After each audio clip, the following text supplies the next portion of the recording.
Welcome, everybody. Welcome to episode 2 of The Juice. My name is Sayre Bedinger, and I'm here with Brandon Keckler. Reppin', is that Demarius Thomas? Oh yeah, you know it is. Absolutely, it is. Absolutely. We've got our neck beards cleaned up. I can pretty much only grow a neck beard. Brandon's got way better facial hair than I do. But It only took me 30 years, but I'm fine here. oh my gosh.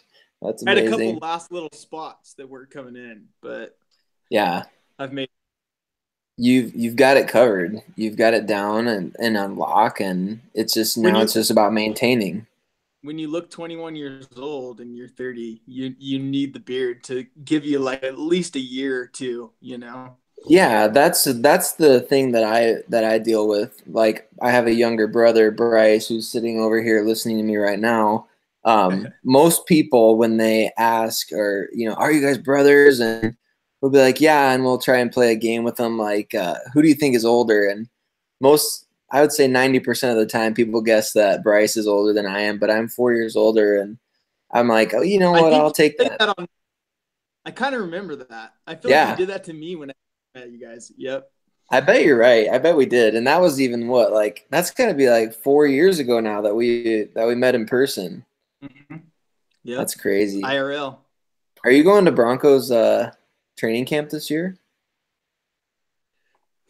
I'm gonna try. I think. I don't know what my I Dude. don't know I don't know what my month's gonna look like at that point.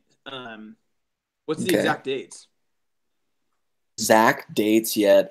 They don't usually release those until it's a little bit later in the process, which is super annoying. I mean, not to the Broncos do everything so well from a PR standpoint, but the training camp dates I wish I knew further out because my family goes every single year. But this year, you can usually kind of just put it like um, whatever the first preseason game is, just subtract 2 weeks, and that's usually roughly a solid guess. But this Definitely year, July.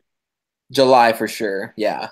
Yep. So it's typically the back end of July, which usually works out well. My family goes out there every year for a trip over the summer, usually right around that time. And this year, unlike a few years prior here, I don't think it's been since maybe 2012 or 2013. But the Broncos are opening their preseason schedule at home this year, and it's against Kirk Cousins, Trevor Siemian, and the Minnesota Vikings. And I'm like, that's a Floater. no-brainer. Like, let's go watch Trevor Siemian get knocked out by Bradley Chubb, right? So, I Yeah. mean, if you're gonna be out there, I'm gonna be out there. And hey, and Case versus his old team. Case getting some revenge in the preseason. He's gonna be all about that, like 8 of 9 on that opening drive for a touchdown and like 60 yards passing, and yeah, hmm it's gonna go down. I think that's starting to become one of the storylines I'm looking forward to the most. Now that I'm like switching into Case mode, Hmm. and I'm going to be okay with if he's a stopgap. That's fine. But I'm really rooting for him to be more than that. And if that's the case, it's then like let's see him just every year on out from here just outperform Kirk Cousins and just make Yes. the Vikings look stupid when they had him in the building. Man, they had him. He was they didn't wasn't just something that they knew about. Like as far as like somebody that they want to try out, but they tried him out and they saw and they won with him and they won in the playoffs with them. So like Hmm. I think that would be a sweet storyline going forward is just always comparing Kirk's success to Case's and Case's being better. That's the Dude, future. I think you just like inadvertently titled the storyline for the Denver Broncos for the next couple of years, if that's the case. I Mm-hmm. love it. Makes I makes us love look that. genius for getting Case cheaper and and then them spending a boatload on Kirk, and then we got the better quarterback anyway. It would be the ultimate baller move. It would be, and I have to say, uh, there's something that popped up. One of my good friends, Eric, he showed me a video of Kirk Cousins, kind of like I don't even know if you would call it mentoring or what you would call it. He spent some time with Kyle Lauletta, and if you're listening to this and you're on YouTube or wherever you're listening to it, pull up YouTube and search out this video. I don't even know what you would search. Just search Kirk Cousins, Kyle Lauletta. He's like talking to Kyle Lauletta about, you know, someday you could have this. He's like looking out over this marina view that he has, and he's like talking about someday you could have this marina view too, and he's like, I don't know, he was just totally talking down to a person on camera, like not like aggressively or anything, but it was just like super off-putting. And so I was like, okay, I'm kind of glad we didn't get this guy after watching this. Like, I don't know what he was trying to do there, but he was definitely pulling a power move, that's for sure. In hindsight, I'm very glad we didn't grab Kirk. I know we all talked about it. We all wanted it for a while in the offseason. But in hindsight, I'm really glad at the direction that we're in currently right now. I agree, because I think what you're seeing from the Broncos locker room right now is a response to great leadership. Yeah. A lot of guys are excited to be back in the facility again. Guys who were playing injured last year. Emmanuel Sanders mentioned he didn't even know if he liked football anymore last year, which is crazy. Wow. That's how bad it was in the locker room for Denver last year. He said at a press conference yesterday, he said that while he was injured, he didn't even know if he liked the game anymore, which is that's horrible. It is. It's heartbreaking. And he said one of the coolest things that he said he walked by the team store at the Broncos facility and he saw Case Keenum's number 4 jersey in the window, and he said all he could think was thank God. That's what he said. He's just like, we don't have a quarterback controversy. We know who our guy is. And I love that the Broncos bought in literally and figuratively fully to Case Keenum. Yeah. Yep. And yeah, you know what? In this whole offseason just feels like I don't know if I've been as excited about how our team looks from one year to the next since maybe what was it that year? Was it Ware, Talib, and Sanders all, or what was no? Yeah, was that all? Yeah, the 2014 offseason they got Ware, T.J. Ward, Aqib Talib, yeah. Emmanuel Sanders. They drafted Roby in the first round. That was a big year. Right, huge, and that's what I'm feeling this year now. Mm-hmm. Is like I'm looking across the board, and I'm just like I'm loving the way our depth chart looks. Seriously, I was thinking that earlier today. I was thinking like, man, like it is fun to look at the depth chart again. Like you said, for the first time in probably 4 years, or I mean, not necessarily 4 years, but probably the first time since the end of the 2015 season. Really, I mean, when they won the Super Bowl and it was like, okay, we've lost 20 different guys in free agency, and here we are in a new era of Broncos football, and the team was at the time, we wanted to believe that it could be as good or at least, average, and it was for a year. But that team, in hindsight, now seeing a depth chart full of talent and young talent at that, it just looks it makes it look really bad back what it was 2 years ago. So I'm with you on that. Yeah. And I think one of the other cool themes of this year so far now, it seems, after the draft, is that it's like put up or shut up time for so many people on the roster. Mm-hmm. There's so many positions to where, like in the past, it's like we have these guys and we're hoping that they step up. And this year, it's like, well, we got someone in case you don't. And it's just like it's time. You better do something this year. You're done because we got a guy we got like at least 2 or 3 guys that are competing to take your spot, and a lot of them are going to be cheaper. So like I love that aspect of it. Whether it's like the fire that's lit under Shane Ray to like the wide receiver, like Henderson, he's not going to get a guaranteed to be this 3rd spot in this year, and Hireman, are you going to ever do anything? Because now we've got 2 guys that are looking more attractive than you. You might be off by the start of the season. And then the running back room is going to be really fun, seeing how that all shakes up. Five super solid guys that are going to be really fun to watch in really different ways. That's going to be awesome. And then how Elway addressed the press conference with about Paxton and how Paxton and Kelly are here competing for that backup spot. It's just like, hey guys, cool. Like it's competition time, and nothing's guaranteed. And yeah, I'm loving that. I'm loving that aspect of it. It's really refreshing to see an NFL team, and not that other NFL teams don't do this, but it's refreshing to see my favorite NFL team do something at the quarterback position that isn't really done a lot, and that's exercise patience and not make a panic move.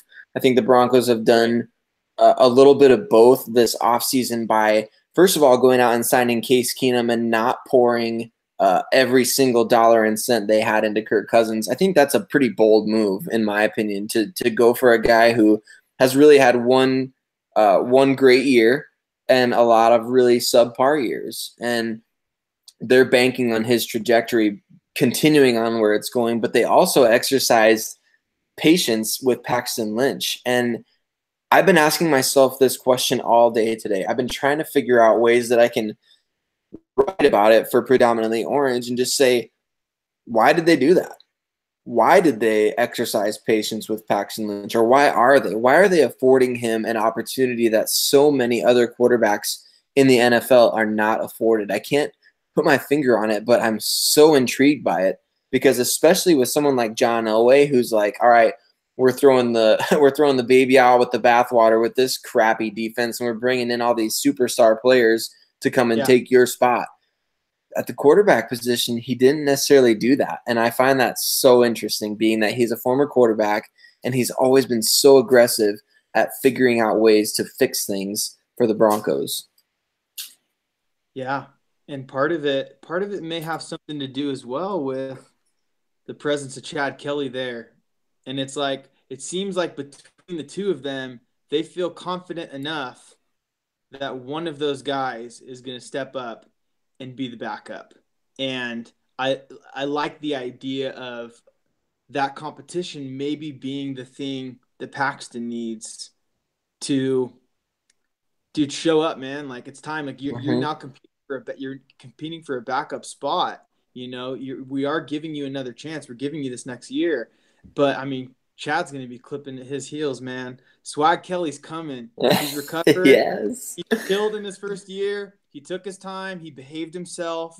He did what he needed to do. And now he's coming. So it's like, I want Paxton to step up. But if he doesn't, then I want Swag Kelly to pass him up. And I think that's probably the thing I think most fans know is most likely to happen is Kelly's going to come and he's going to pass him. If Paxton hasn't done enough this offseason and improved and is ready to go out there and be somebody that matches the athleticism with just that coming in and establishing himself, that one thing he's really lacked at being able to come in and command and lead. And if he can't do that, then you're not going to be able to be an NFL quarterback. And this is the offseason that's really going to prove that. We're going to know whether we have the Paxton we wanted or don't by the start of the season. Yeah. And that's just if he's the backup or not. Right. And I love that you brought up Chad Kelly because this is a player that a lot of people, and I'm not trying to crap on anybody's opinions of this because you never know, this could be true. But one of the things that I heard that really got me kind of riled up last year, because I watched Chad Kelly, I watched him play 2 years worth of football at Ole Miss, and I didn't necessarily sit there and watch every single week of Ole Miss football just for Chad Kelly, but I was intrigued by Chad Kelly. And I thought that personally for me, and I've been watching prospects for a long time. For me, Chad Kelly checked almost every single box as a prospect. And the two that he didn't check for me was, number one, that the stuff off field. I mean, that stuff was inexcusable at the time.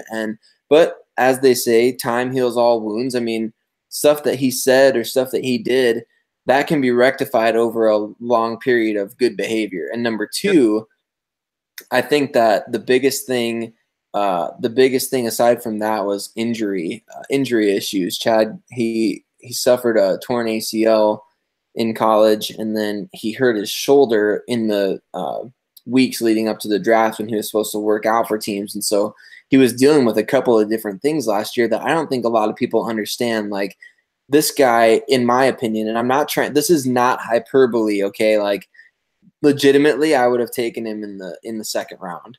I mean, what if he behaves himself and if he's healthy, and that's what yeah. looks like that's what we're about to see in Chad Kelly, is him behaving himself and him healthy, which are what you said are the only two knocks. So all the on-field performance and what he can do and his ability, that's all there, and we're about ready to see that. So it's like he's coming fast, and like I said, I think a lot of the fans have that expectation already, because I think most people have jumped off completely off the Paxton ship. Yeah. So I think that's what most fans are thinking is going to happen, is going to be one of the storylines this season, is how Chad comes in and takes that backup spot from Paxton.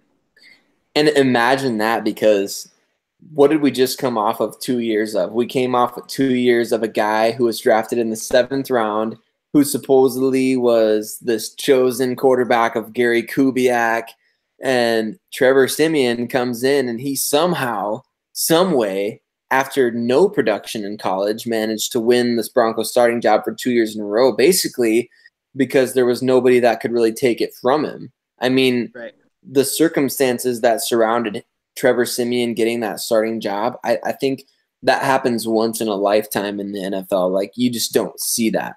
You don't see that kind of a thing happen with a Super Bowl champion franchise that gets stuck, for lack of a better term, with a guy like that at quarterback for 2 years. I mean, we did essentially go from the greatest, arguably the greatest quarterback of all time, to a 7th rounder as a quarterback for 2 years. So that's a huge, huge thing. And he was competing with Mark Sanchez and, and underdeveloped Paxton, Yeah. So it's like, yeah, that is exactly why that happened. The weird, concoction that we were, that fell into our laps. It was. And I think that, unfortunately, like, that sort of negatively affects Chad Kelly in a way. I mean, he's got the opportunity to go create his own storyline out there this year. I think everything considered, everything taken into account, the Broncos didn't draft anyone. I mean, they could have easily gone out in the 4th round and gotten Lauletta, just like the Giants did. They could have gone out in the 6th round and got Luke Falk like the Titans did. They could have gone out in whatever round it was and got Mike White like the Dallas Cowboys did.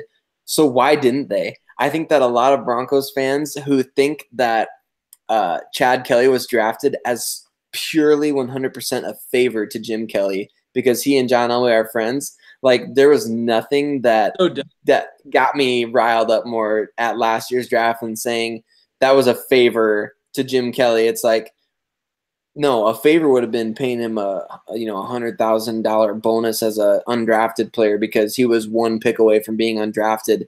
Vance Joseph said, and say what you want about Vance Joseph. Anybody out there, you can say what you want. Doesn't matter at this point. I mean, he's got to prove himself as a coach. But he did say after last year's draft, and I'll never forget this because I had to look it up in the transcript afterwards to make sure that he said it. He said, Chad Kelly was our favorite quarterback in this year's draft. He said that about the entire 2017 draft class. He said, Chad Kelly was our favorite quarterback in this draft. And so you think, like, well, why wouldn't you pick him before the 7th round? Well, they probably knew he was either going to go late or go undrafted. But when they had that opportunity to get him, they said, you know what, we can't risk him getting to other teams. He may sign with Buffalo as an undrafted free agent, or he may sign with whoever. But the Broncos picked him, and that has rerouted his destiny. Me, I'm so intrigued to see him on the field throwing the football, playing in live football action again for the first time since he was in college. Yeah, and that's going to be exciting. And so I think those people that thought it was a favor are in for a rude awakening. Because that's just that's a terrible take. To me, it's really insulting to think that John Elway would stoop that low, because you don't see Ed McCaffrey's kids getting favors done for them. I mean, how many McCaffreys are on the Broncos right now? How many of the other friends of, Elway when he played, how many of those kids don't have roster spots in Denver right now. I mean, there's a lot of examples where Elway could have said, like, oh yeah, we'll throw a bone your way and give your kid an opportunity or a shot. Like, he wasn't even willing to promise anything to Ed McCaffrey's kid. And Ed McCaffrey, you know, he took a lot of shots over the middle for John Elway back in the late 90s. So, I mean, why would Elway do such a big favor and stake his – I mean, you're staking your reputation on a guy. Regardless of when you pick a quarterback in the draft, you're putting your reputation on the line when you pick one. I mean, would you disagree with that? No, or not at all. I wouldn't. And I could see him raising his value in his mind because he's Jim Kelly's son. Yeah. I could see him bumping him up a couple points because of personal, emotional reasons, since we're all human souls that are living inside of these meat vessels. But, right. You know, I just don't see that ever being something to where, like, yeah, we threw him onto our roster as a favor to an old court. That is just, I feel like we're wasting too much time even talking about how stupid that thing I know. The Broncos jumped through hoops last year to keep him around. I mean, they refused to put him on injured reserve. So basically, this is what the Broncos did. They did the same exact thing with Chad Kelly, timeline-wise, roster-wise, everything, to that of Jake Butt, who most people feel is going to be potentially the starting tight end for the team this year. I mean, if not the starting tight end, he's going to play a big role. So why would the Broncos not just say, okay, you know what, this kid's not healthy enough, like it's just not working out, it's not worth our time? No, Chad Kelly's been in the meetings. Chad Kelly has been throwing and working after practice. I think one person said that he was throwing 70 yards, no problem, after practice one day. Last year, I think that was like Darren McKee or somebody like that was watching Chad Kelly after practice. And I mean, to me, you don't invest that much in a young player that you don't believe in or that you don't think has some sort of upside. I think if the Broncos could have, they would have put him on the 53-man roster last year, and who knows, maybe he would have started games. I mean, with all the injuries that happened last year, maybe Chad Kelly would have started some as a rookie if he was healthy enough to do so. I don't know. Yeah. But what I do know is you don't invest as much time. I don't know how many people have talked about that, but I think you're right. I think you're absolutely right. I think last year, especially when we got to the point where we're losing 8 games in a row and we're just seeing what our roster has, we may have very well have seen Chad Kelly game.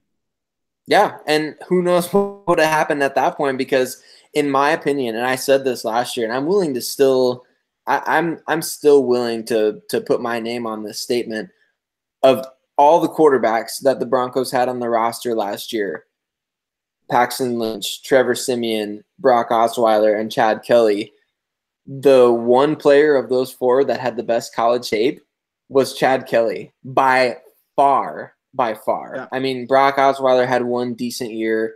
Trevor Siemian was horrible in college for the most part. And Paxton Lynch was kind of a flash in the pan guy. He would have like certain streaks of just like, holy cow, like this guy's a freak. And then he would have other streaks where it's like, okay, yeah, this is going to be a 2-3 year project in the NFL, which he's proven to be. Mm-hmm. But Chad Kelly, like when I'm telling you, when I watched him game after game, like I didn't have to convince myself like, oh, well, that was the receiver's fault, or oh, that was the running back's fault, or oh, that was the offensive line's fault. Chad Kelly was he was really good. Yeah. And I think that gets lost. Yeah. He hasn't had a lot of pressure either. He's been able to sit back, take his time. Especially if he ends up stepping up and doing something in the coming years and being somebody that was actually good in college. How many times do they come into the pros and get this kind of opportunity to sit back and watch and learn with no pressure and expectation? Like, that just doesn't happen either. Right, exactly. And that factors in for him so huge. That's such a big thing for him, because if he had come in with that kind of pressure, I mean, you never know what's going to happen to a rookie, regardless of their mental toughness or their mettle. With Chad Kelly, I'm really interested in his overall storyline, because when you look at this guy, I mean, this is the kid that was kicked out of Clemson, and then he goes to EMCC, what's the Netflix Netflix documentary that follows Eastern Mississippi Community College. I'm blanking on the name right now. Yeah. Last Chance U. Yeah. Yep. So he goes to Last Chance U and he wins the national title at the JUCO level. Like, I love how people just dismiss that when talking about Chad Kelly. It's like, oh yeah, that's a junior he college. in that show? No, he left Same the year before. Yep. Same exact place. Yep. He was there the year before they did the first documentary. Ready to pick up on you and start watching it. I know, right? It was a good show actually. I was impressed by it. That was where I found out that he was there though, and I was like, I made the connection when the Broncos drafted him. I was like, wait a second, Chad Kelly went to that show on Hard Knocks, or that school that was on not Hard Knocks, but the Last Chance U. He went to the Last Chance U school, and yeah, unfortunately, he wasn't on the first season of it. It was some kid who transferred from Florida State or something like that. So, but still really interesting. Yeah, it's really interesting stuff because that's like the school where kids from schools down in that area, down in the South, go to like resurrect their football careers and try to get back into a D1 program. And that's cool. I need to watch that. Yeah, it is. It's a really great documentary, and it gives you a great insight into the lives of those kids, like where are they coming from? Why did they end up at these schools? Like, how seriously do they take their craft? How seriously do they take their schoolwork? And one of the coolest characters in the show is the student advisor, or I can't think of her official title, but like she's like the most respected woman on campus, and these kids just like she's their best friend, but at the same time they'll do anything that she tells them to do. But she just has that kind of cool relationship with them. So side note, like that's a super good show to watch. Like Last Chance U. I might have to study that and then like create a character based off of her. Oh my gosh, yes. Oh, totally. Yeah, you will love that. You will love that show. I'm surprised. This is the first time that I think I've been in the position where I've seen the show and you haven't seen it yet. That's amazing. It's not, but I will say it's a documentary. So true. That's the reason why. There's just no dramas you've seen that I haven't seen. That is fact. That is fact. Well, I'm not as pride in my in being caught up on all the documentary shows, but if it was a drama, I'd give you some serious kudos right now. Yeah, I'm not at that level yet, and I don't think I ever will be. I'd have to find some like new streaming service that has never been, that I would have to invent the streaming service myself and get the show on there and be like, hey man, I previewed this show for the streaming service that I created. You should watch it, and then you could be like, oh man. Yeah. Special early exclusive rights that I don't have. Yeah, exactly. I think it's funny, like it definitely wasn't in our show notes to talk about Chad Kelly for half an hour, but that was cool. No, it wasn't. But you know what? Chad Kelly warrants the conversation because when I go to training camp, I guarantee you my eyes are going to be locked in on Chad Kelly whenever he's got the ball in his hands, because he's a polarizing figure. He really is. It looks like. What's that? Let's see what the future looks like. Exactly. See what the future looks like. Oh, I love it. Swag. Yep, Swag Kelly. Swag Kelly's coming, man. And that's where, you know what I was just thinking was, we talked about, I don't remember whether it was the podcast we lost or the podcast we recorded. Oh no, it was the one we lost. We were talking about Baker and how, maybe, there's some maturity things he needs to go through. And it's going to be cool, if we do grab him, to put him under Case. Well, I know that the situations aren't completely the same between, Chad and Baker, not drawing any of those comparisons, besides the fact that maybe if there's somebody that you need to put the kid under to give a good example of a humble leader, maybe we're going to see if he passes Paxton up and jumps Paxton, or even if not, maybe he can draw and pull some of that from Case's example, which would be really cool.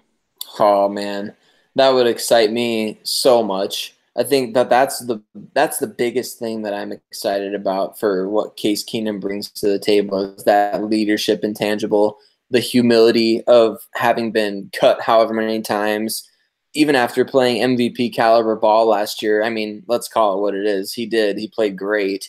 Even after that, the Vikings didn't even make him an offer. And just the humility that this guy has. Going to make him regret it. He is. So game one of the preseason. Speaking of leadership, so most people, in these podcasts and stuff that I'm listening to and hearing people talk Broncos, it's they're talking about a lot of the same things on the surface. So obviously we can be like, oh yeah, it's crazy that 9 out of 10 of the players are leaders and captains on their team, isn't that? So that's the surface level version of that analysis. Let's go a little deeper. So What do you think that's going to do to our team's identity that's being crafted right now? What's the major reason for that besides the fact that it's just cool we got some captains and some leaders? Dude, in my opinion, and this is just from my experience. I can only speak from my experience. I've worked in a church or a church environment for a really long time. And when you get around people that are like totally bought into the same exact goal, and are willing to do whatever it takes to get to that goal. Mm-hmm. Like there is nothing that can stand in the way of that team. It doesn't matter how many people you're working with. It doesn't matter what your ultimate goal is.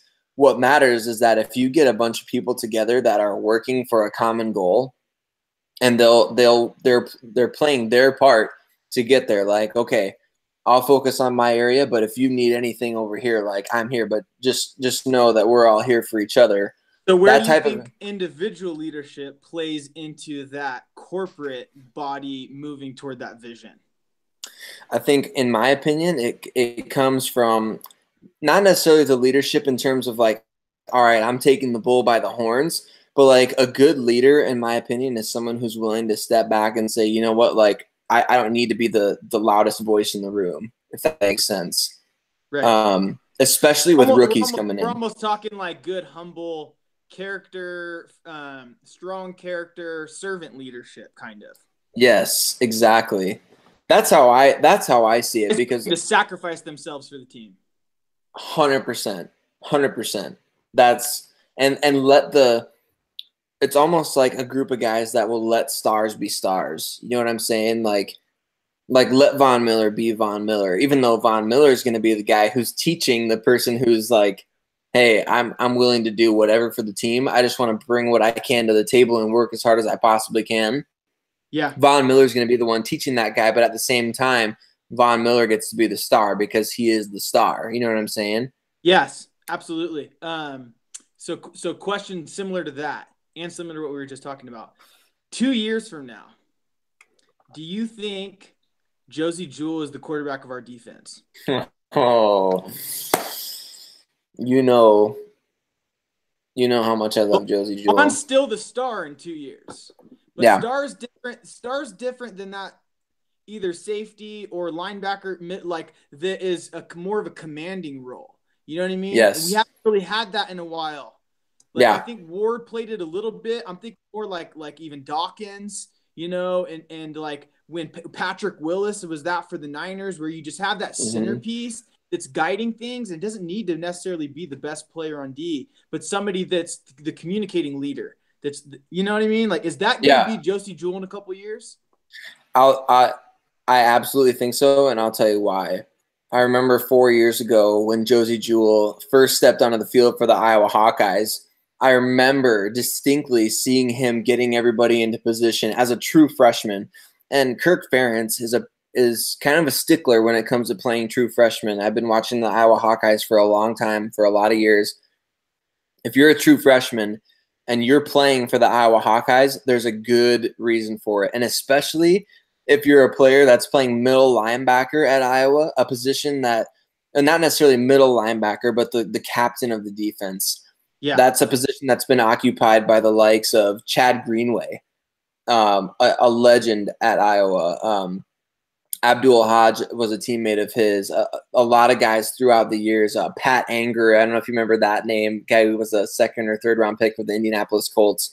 Yep. The tradition of Iowa at the inside linebacker position is you're the captain, you're the leader, you're getting everybody in a position, and you better be in position because you're the one that's responsible for how everything flows.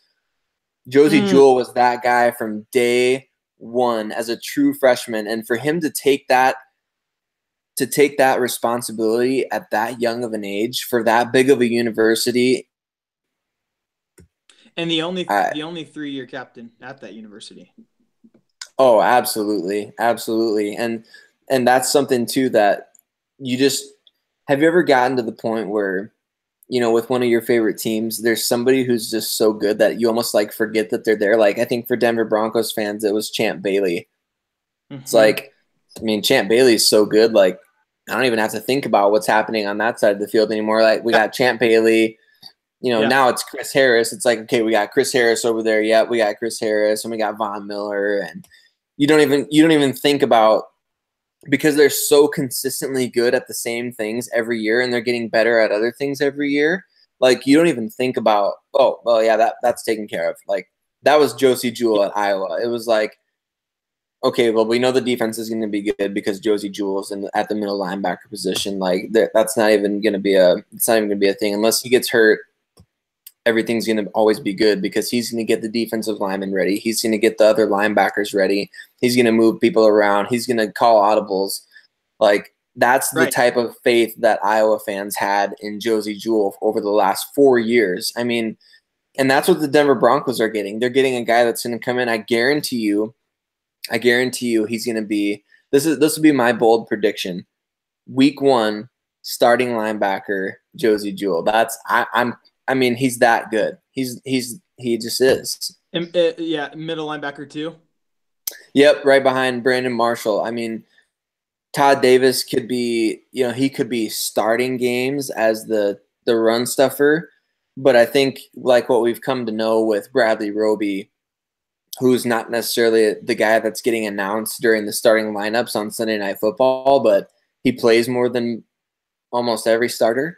I think that's going to be Josie Jewell because you just won't be able to keep that kind of a guy off the field, the guy who's able to filter everything that's happening. Like Josie Jewell is not that great of an athlete. Like he's a great athlete compared to me. Yeah. But like in terms of NFL standards, like Luke Kuechly linebacker standards, his athleticism doesn't match his production, but his production 100% because he's always in that right spot. And that was what made me even think that to ask that question to you is because I was thinking how one, we're missing that. I remember the last podcast we talked about we're one good middle linebacker away from having a really good front seven. Yeah. We were just talking about that. And that was something you even said you're hoping Josie Jewell. But one of the things I was thinking was, okay, so he's always in position. He's always he's very smart. He's always making those decisions to put himself in the right spots. So that would be really good, not only for him as an individual player, but imagine if he applied whatever that is, whatever you want to chalk that quality up to or mixture of qualities to the fact where he would be the leader of the defense, commanding other people to be in the right position. And I understand he can't like leap into their bodies and control them mid-play, but he'd at least helping to modify those things. No, you need to be over here. No, you need to be over here. Especially as he matures.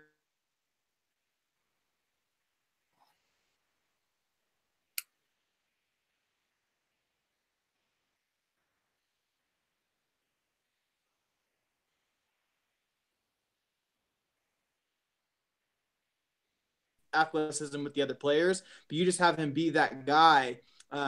Kind of like we talked about this in text. Borland on the Niners, me and my dad called short stack because I think he had like the smallest arms or something in the league, but he would just hit like a freaking pack of bricks, man. So me and my dad called him short stack, and he would always just come out of nowhere and he'd be over everyone. He's involved in like every play, and I feel like I don't know about his arm size, but I feel like he's our short stack, you know? Yeah, totally. That's exactly it. Just a dependable, reliable, you know what you're getting. And I think, like you said, even though he's not going to be the guy that gets into people's minds, he's going to be that guy that's like, oh, why is the defensive tackle lined up over the guard? He's supposed to be shaded inside the guard. Like, he'll go up and like physically move him. Like, I think I've seen him do that a couple of times at And Iowa. even the coaches to move through, to talk Yes. through, and so they can be making the corrections through him. Like I feel like that was almost like the underrated thing that people aren't talking about is, yeah, cool, we got Josie Jewell, he might be good and blah blah, but it's like, dude, this could be that defensive quarterback that our team lacks. I like Brandon Marshall, but he's not that player. I like the safeties on the team, but I don't see any of them being like the Dawkins to do that. So it's like, and then I don't want Vaughn or somebody that's most of the time lining up on the line to be that when they're not back observing everything. So I think that's like almost like an untapped aspect of how cool this Josie Jewell pick could become. Yeah, you need somebody that can go out there and in 8 seconds or less that it takes from when the offense lines up in their formation, makes their, audibles or dummy calls or whatever. Who's the guy that in 8 seconds can say, all right, he can look down the line, left, right, and he can tell you exactly what that team is going to do. That's what Josie Jewell did. I mean, you watch it time and time again. He makes up for physical athleticism with mental, just he puts himself in the position that he's supposed to be in before the ball is even snapped, and he just gets there. It's an A to B. I'm there. Like, I know where I'm supposed to go. I know what gap I'm supposed to hit. I know where this guy's going. I know where the running back's going to try to go. I know his tendencies. I know the quarterback's tendencies. I know how they do this on, the read option. I know how often the quarterback hands it off, and I know how often he keeps it. Like, that's the type of player that Josie Jewell is. He's just, not only is he instinctive in terms of being like, oh, okay, that's what they're doing. That's the habit that they have at this point in the game. Or no, he's diving into that film and he's getting in there and he's making sure that the other team knows, like, I know what you guys are doing. So you're going to have to beat me, specifically me, in order to beat our entire defense, because you're not going to trick Josie Jewell. That's just how it is. That's awesome. And man, do we need that. We do. I mean, like you said, when was the last time the Broncos even had that? Have they had that? When maybe Denny Trevathan. I mean, was he that defensive quarterback for us? I mean, somewhat, not exactly in alignment with that. Al Wilson, was he that? I mean, we just said at the same time. Yeah. Yep.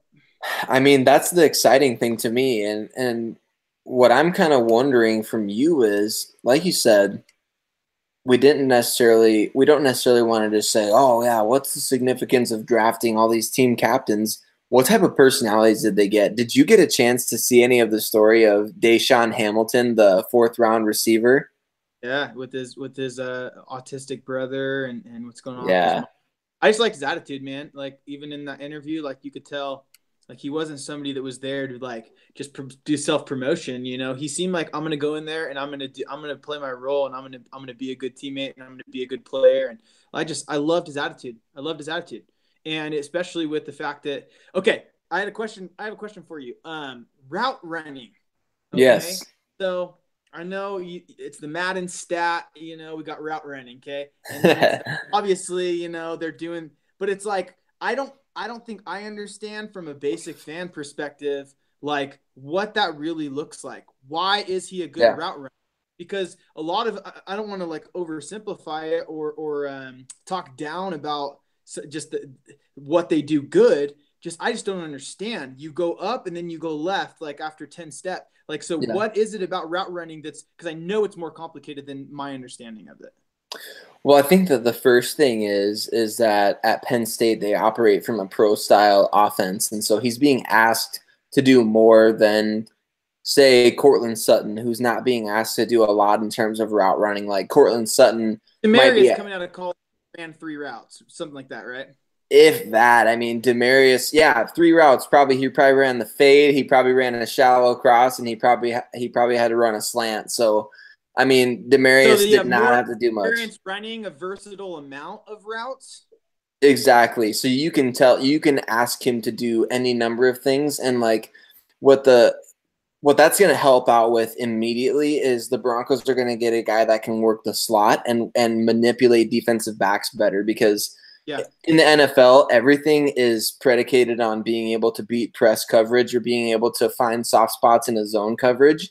And what Deshaun Hamilton is going to be able to do is he's got the foot quickness, the speed, and the ability to sell different routes that he can trick other defensive backs. His aspect of it too.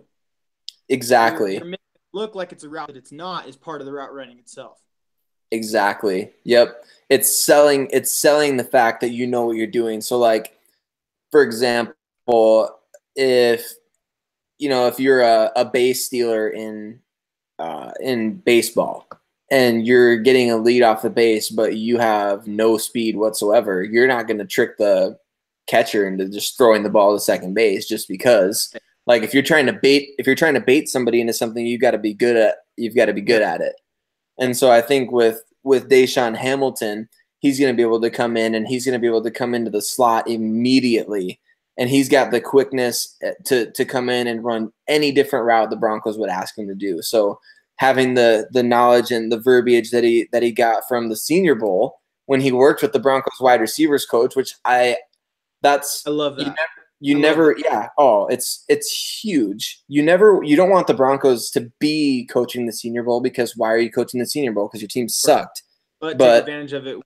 You did. Yeah. And why is it that they got Zach Azani, the wide receiver coach, two of their top 6 picks? 2 of their top 6 picks went to a brand new coach, probably the youngest coach on the team, and at a position group that has 2 superstars. I mean, that to me is really interesting. But you get a guy like Deshaun Hamilton, and he's going to be able to come in. It's route running is a lot of, obviously, like I've been saying, foot quickness and expanded vocabulary, basically, and the ability to sell different things. And so it's not necessarily just – I think that the more significant thing is, if you're not a good route runner, like Demaryius Thomas wasn't, the transition to the NFL is harder, because the more you're asked to do in college, the easier it is to translate to the next level, is basically what that amounts to. Interesting. Yeah. Yeah. And so that's how good of a route runner is Sutton? Sutton's big deal is he struggles to separate from like press man coverage. Like, this is the best way that I heard him described from a third party, was like he's almost like a finesse receiver in a Demaryius Thomas like body. He's the kind of guy that would rather like run around people rather than use his size and physicality. But as a route runner, like he doesn't quite have that foot quickness of a guy like Deshaun Hamilton yet. I think he's got the ability to do so. That'll grow. Yeah. That'll grow, exactly. And I was listening to Louis Riddick at ESPN after the Broncos made that pick. He was saying, like, basically, if a guy is willing to work hard, like, everything else usually falls into place. And he said that Courtland Sutton has a reputation as being – he's going to do it. Yeah. I saw that in him. In some of the interviews I was watching. I'm the kind of person, you know me, we talked about this a little bit earlier. I don't look up player highlights. I look up player story or player interview. Like, I want to know who they are. I want to look in their eyes and kind of see what their soul looks like. So that I saw Courtland and I listened to Courtland, and I loved another thing where I loved his attitude, but he's different. He's different than Hamilton in the sense that, like, he seems like he wants to go in there and establish himself. Mm-hmm. I still think he's a good leader, character guy. But whereas Hamilton's like, I'm gonna go play my role, Courtland's like, I'm gonna come in here and I'm gonna show everybody that, like, I'm a dominant receiver. And I like that. I like that he wanted to come in and impose his will. Yeah, I think that's the thing I dislike the most about Demaryius, is that he doesn't do that. He doesn't. I was just gonna say that. Unfortunately, Demaryius didn't come in with that type of attitude. Like, I always wondered, like, when I'm watching Des Bryant or Julio. They may have been the best nickname for him. No doubt about that. So far, he's very much been a Bebe. He's good, but he's soft. You know. Yeah, he was that. He was a little too finesse. But at the same time, like, Demaryius Thomas has always been a really good run blocker. I mean, because he had to do it in college. Like they ran the triple option at Georgia Tech, so he had to do it. So he has. I mean, he's obviously pretty good at it. But as a receiver, like he's never been like the most physical guy. Like I was saying, I watch Des Bryant or I watch Julio Jones, and I'm like, why doesn't Demaryius Thomas make those kind of crazy catches more often? Like he's big, he's fast, he's strong. Like why isn't he as physical as those guys? And that's where I think, to me, Sutton, like he earned his first round grade on that kind of physicality and like the. Did you hear the story about Larry Brown recruiting him to play on the SMU basketball team? No. So he actually did. He played. I don't know if he played like in season. I have to look that up. But he played on the SMU basketball team, at least in practice. And he says he attributes so much of his ball skills to playing in the paint. And like as a 6'3", 6'4" receiver, he's one of the smaller guys on a basketball court. But he's going in there and he's bumping down low in the paint with these 6'8", 6'9" guys. And like that translated to his football game. Like you can see, I wrote an article about him today because I was just watching a few of his games and I'm like, okay, what was it? Because I watched a little bit of him before the draft, but like I didn't think Denver was so like receiver wasn't so high on our priority list. Right. I didn't think, you know. Right. Now it kind of makes the aftermath, but we weren't really talking too much about that. I know, and that was that's something that totally escaped me. So I was watching him today, and I'm like, this guy's really good at two things in particular. Number one, the quarterback play at SMU was bad, and he made a lot of really nice catches, adjusting to poor passes. And I think a lot of people would dismiss that as like, oh, okay, well, yeah. I mean, he's good at this or whatever. He made a lot of catches at SMU against inferior competition, and not necessarily look deep into how he did it.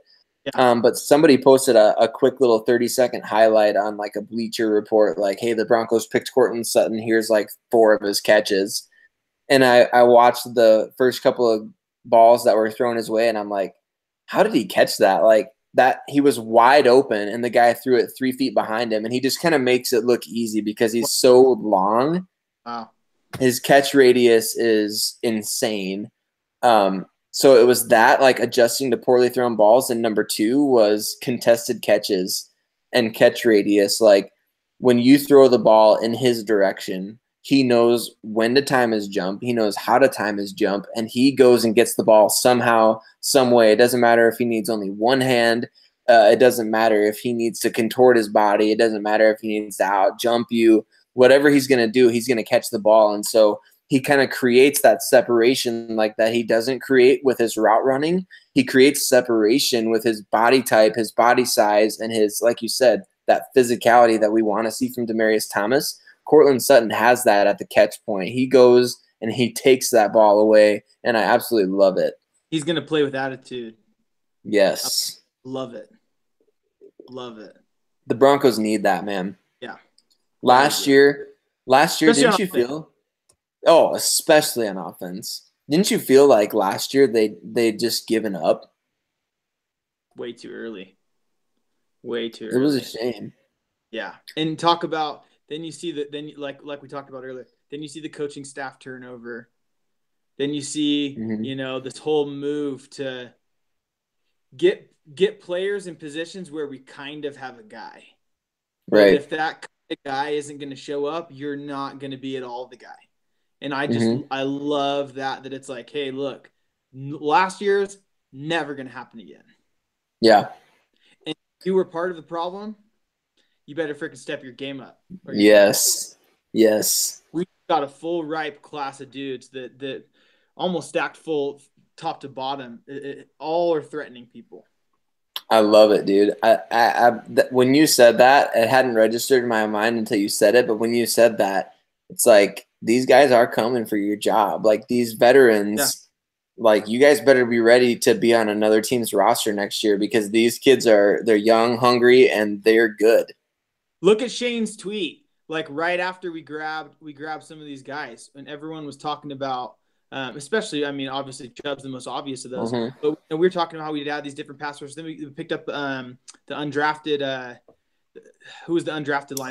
Oh, Jeff Holland from Holland, Auburn. all that. And then you're seeing Shane talk about how hard he's working and how hard bro, you know he's feeling the fire. Oh, You yeah. know it. You know it. He tweeted that out for a reason. He's letting people know that, like, yeah. And I want to see it. I want to see him step up. I want to see him do a really good job this year because of that. You should never be comfortable and complacent. You should never think you just made it. You don't see Vaughn chilling out, even though he's the best pass rusher in the NFL. So Yeah. oh man, I'm excited about what that's gonna do. I'm excited about the no nonsense policy that we're implementing and this whole attitude and this whole perception that it's like, look, put up or shut up. Enough with the bullshit. It's time to take this serious. We're the freaking Denver Broncos. That's right. Yeah, it is. It's so cool to see that, and I think you're gonna kind of weed out the bad branches of the Denver Broncos team just by that alone, by the competition alone. Like, pull the herd, baby. It's time it's time to trim it up.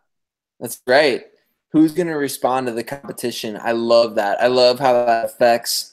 Like we've been talking about this whole time, and people who didn't see the first episode, maybe they don't necessarily understand why we wanted to do this.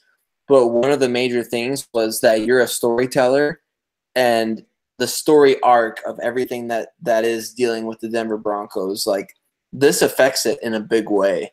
This changes the overall story for the Broncos. This is a game-changing draft. Wasn't that what the word that we used when we were texting each other on the draft?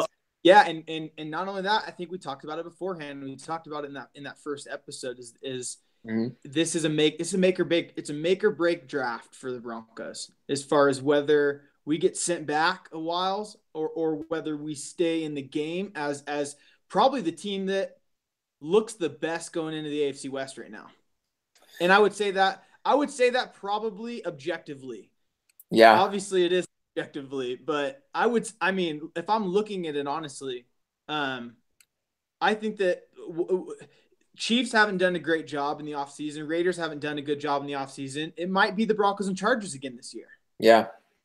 With the Chiefs probably clipping at our heels and the Raiders having some serious problems in Gruden year one. That's how I would take this year out. We need to do an entire podcast devoted to what Gruden has done this offseason. Every day they do something else that just makes me laugh. Yeah. I don't know what he's doing. I can't figure it out. Let's see, man. Let's see. I like Gruden. I do too. I like Gruden, in fact. So, I hate the Raiders. I was pissed that the Raiders got him. I didn't want Gruden to go there. But so far, I'm loving what Gruden's not doing right. I know. I feel the same way. Every draft pick that they made, I was speechless. I mean, Colton Miller at 15 overall, and they Yeah. The whole one of the biggest things. What was the pick they nailed though? It was Hurst. They got Maurice Hurst in round 5 with the same exact pick that the Denver Broncos took Jake Butt last year, which is interesting to me. 2 Michigan guys, 2 guys that had injury issues coming out, both going to the AFC West. I found that pretty interesting that was the spot that they chose to take him, because I think they even traded up for that pick, if I remember right. I'll have to look that up, but that was the one pick that I was like, man, because I had even written an article saying like whatever team picks up Maurice Hurst on day 3 of the draft, I mean, that's a risk worth taking on day 3, and so the Raiders, kudos to them for that. That was the one pick of theirs that I like. We were up and what you were wanting to come up, and Hurst we were gunning for. Yeah, because I figure, if you've got, and we grabbed Hamilton, right? We grabbed I'm trying to remember now. It was only a week ago, Brandon, and I'm already at this point. It's all right. I feel like you got a couple little kids. You got I anything? know. I feel like I've dissected so much information over the last week that it's hard for me to pick which parts of it. But at any rate, that was a good pick by them. I think honestly, Maurice Hurst, if he stays healthy over the course of his rookie contract, that's a better player and a better pick than they made in the first round, which is I mean, it's bad. Like the pick that they had in the first round was really bad. Like one of the things that I noticed when watching Josh Rosen, because I was like, oh, the Broncos might take Josh Rosen. So I watched literally every one of his games for the past 2 years. Like I was like, dang, this guy's offensive line is pretty terrible. Like they're not doing him any favors. And Colton Miller was the blind side protector, and now he's in the AFC West. And I'm like, all right, cool. You know, you want to bring him in? Let's do it. Let's send Chubb and Vaughn after him. Game on. Game on. Mm-hmm. Do you think, Brandon, we're just going to get 1 year of Chubb, Vaughn, Ray, Barrett? As the foursome, probably. Yeah. As a threesome without one of those guys, probably the next 3 years, 4 years. Yeah. Yep. We don't let both those. I don't think no. we let them both go. I think either. Not after. I kind of feel like it's going to be Shaq we keep. Yep. I feel like Shane's got the name. If Shane and Shaq both play at the same level this year, and they both do well, I feel like Shane's got that name to where he's going to be the bigger free agency prize for a team that wants a pass rusher. And I think that's going to allow us to it's just going to be a total Elway move to go with the guy that's cheaper and quieter and easier to manage. And I think that that's going to be an easy decision when it comes to Shaq and Rain come next offseason. I agree. At the beginning of this offseason, if you had asked me to place a bet, I would have said, oh, yeah, the Broncos will probably trade Shaq Barrett this offseason. And now, I mean, it's taken a completely different turn because now the Broncos have a new pass rusher that can produce at the level that they probably thought Shane Ray could. But Shaq Barrett is that guy that can do everything for you. I mean, Shane Ray hasn't proven himself to be the edge defender that Shaq Barrett has or the special teams ace that Shaq Barrett has. I mean, didn't Barrett have 2 blocked punts last year? I mean, he's just a good all-around player. And so as dumb as I thought it was of the Broncos to decline that 5th-year option on Shane Ray, I'm excited to see what those 4 guys can do. Even, I mean, like you said when they drafted Chubb, like, fire all the missiles, man. Bring them all out onto the field at the same time and just see what they can do. Yeah. Yep. Absolutely. And that's this. I mean, this is shaping up to. I know me and again from even the first episode, me and you are like looking for all the positives, and we're gonna go 19-0. You know, 100%. So let's embrace what we are. If you want to hear cynical people, you can go to the Cynical Podcast. There's plenty of them out there. Or listen to the radio. But, I mean, this is looking like it's going to be a special defensive unit. You're talking you being able to keep your pass rushers fresh. You're adding Josie Jewell to that middle linebacker core with Todd Davis and Brandon Marshall. You know, we got a lot of the same guys up front that are really good. And then the fact our safety core is improved. The only downgrade you can say on our team is the loss to Talib when it comes to defense. Yeah. We're better everywhere else. And we're better everywhere else to the point where I think it's far more significant where we got better than where we got worse. Yes, correct. And I don't think Isaac is going to be this Talib replacement, but I'm already loving Roby's attitude. As far as like, don't even ask me questions about Talib. No fly isn't history; it's an expectation in Denver. Amen. I didn't even know that, but like now I know what the no-fly zone is. That's right. Thank you for schooling me, Roby. I know Roby has always had that personality of just like he says what's on his mind, and he's brutally honest about mostly everything. And I love what he said at the press conference yesterday. I mean, he was willing to answer those questions for 10 minutes or however long he was up at the podium. But then when he was walking off the stage, he's just like, no more questions about Talib. It's like, I'm the guy. I'm the guy now. Like Oh, I love it I'm so much. it's Roby time. And I'm like, John Elway, hand the guy the extension right now. Like get those papers drawn up and give me 5 more years of No, Bradley no, Roby. no. I disagree. Yeah? Yes, I get the sentiment, but you know why? Because it's happening week 4 or week 5. Okay. The extension you think is coming week 4, week 5? You go, yeah, the extension's coming. You give him the wink, Mm-hmm. but you go, the reason it's coming is because you and I both know what you're going to do these first few weeks to show you deserve it. That's right. You know what I Can mean? When do they play the Rams? Is it late in the season? I think it I is. I think it's late in the season. think I was so. gonna say if I was gonna say if it lined up with like, early in the season and Roby goes out and like has a pick six against the Rams or something, hand him the extension the next day, you know, that could be that could have been nice. But I think they play him late. But So I give me think your you're give me right. your thoughts on the running back core. Oh man. Doing it I with 3 of our 5 coming this past week. Yeah, I'm a big Royce Freeman fan. I've got a buddy in Sioux Falls who has known him since his high school days and just speaks to his humility and the fact that he's a big star, but at the same time he's not unapproachable as a guy.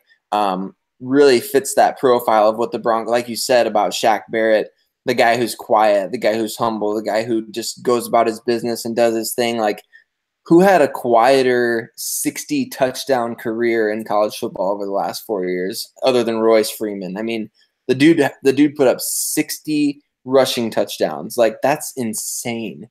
I mean, you're talking 15 touchdowns a year from the minute you step on campus in college, and that's with Marcus Mariota leaving. That's with the multiple coaching changes at Oregon. That's with the offensive scheme changes at Oregon. A lot of offensive linemen leaving. A lot of the other offensive weapons around you leaving, and he had to deal with his own injuries. And he still put up 60 rushing touchdowns. And to me, that kind of production, it shows the kind of work that he puts in outside of Saturdays or now Sundays. He puts in a lot of work off the field. And I was shocked by the fact that he ran a 4.54 at the scouting combine or something like that. I mean, it was way faster. Yeah, faster than he looks. Way faster than he looks. And I love that. Royce Freeman, to me, if you put him in the starting lineup right now, I'd be like, all right, game on, 1,000-yard back. That's just how I feel about him as a player. Because it's Well, like and we are going to be a workhorse. I thought it was interesting, man. Like, I'm always thinking about, I don't know the best way to approach this, but when Elway was talking about on the phone with Royce, yeah, we want you to come in here and we want you to be the workhorse back. yeah, He said something to him, and I'm like, Booker and Henderson are watching this right now. yep. Straight up was like, yeah, we drafted you to be our workhorse back.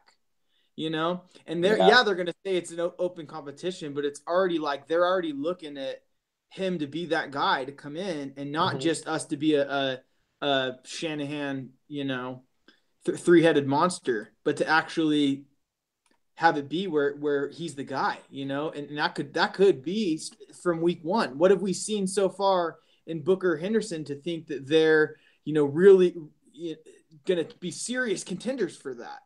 Right. That's exactly it. And the Broncos brought in a new running backs coach this offseason, Curtis Modkins, who with the Chicago Bears, he was working with Jordan Howard over the past couple of years. And it's like, I mean, if that guy, I'm not saying that Royce Freeman's going to come in and be Jordan Howard, but look at the impact that Jordan Howard had his rookie season in the NFL. Like he was one of the top, 3 or 5 leading rushers in the league. If that was a pick that he had some input on, I'd be willing to bet that Royce Freeman is that workhorse, at least capable of being such. And he's going to want, and that whole we want to go with our guy thing. Yeah. Yeah. Like he's going to want to go with his dude that he put the input on. It might have been a personal selection, like you're saying. That's really interesting. Yeah. And you do have the guy plays into it. Need to go to them, but I think that may be what week 1 is. This is now Freeman's running back core. Yeah.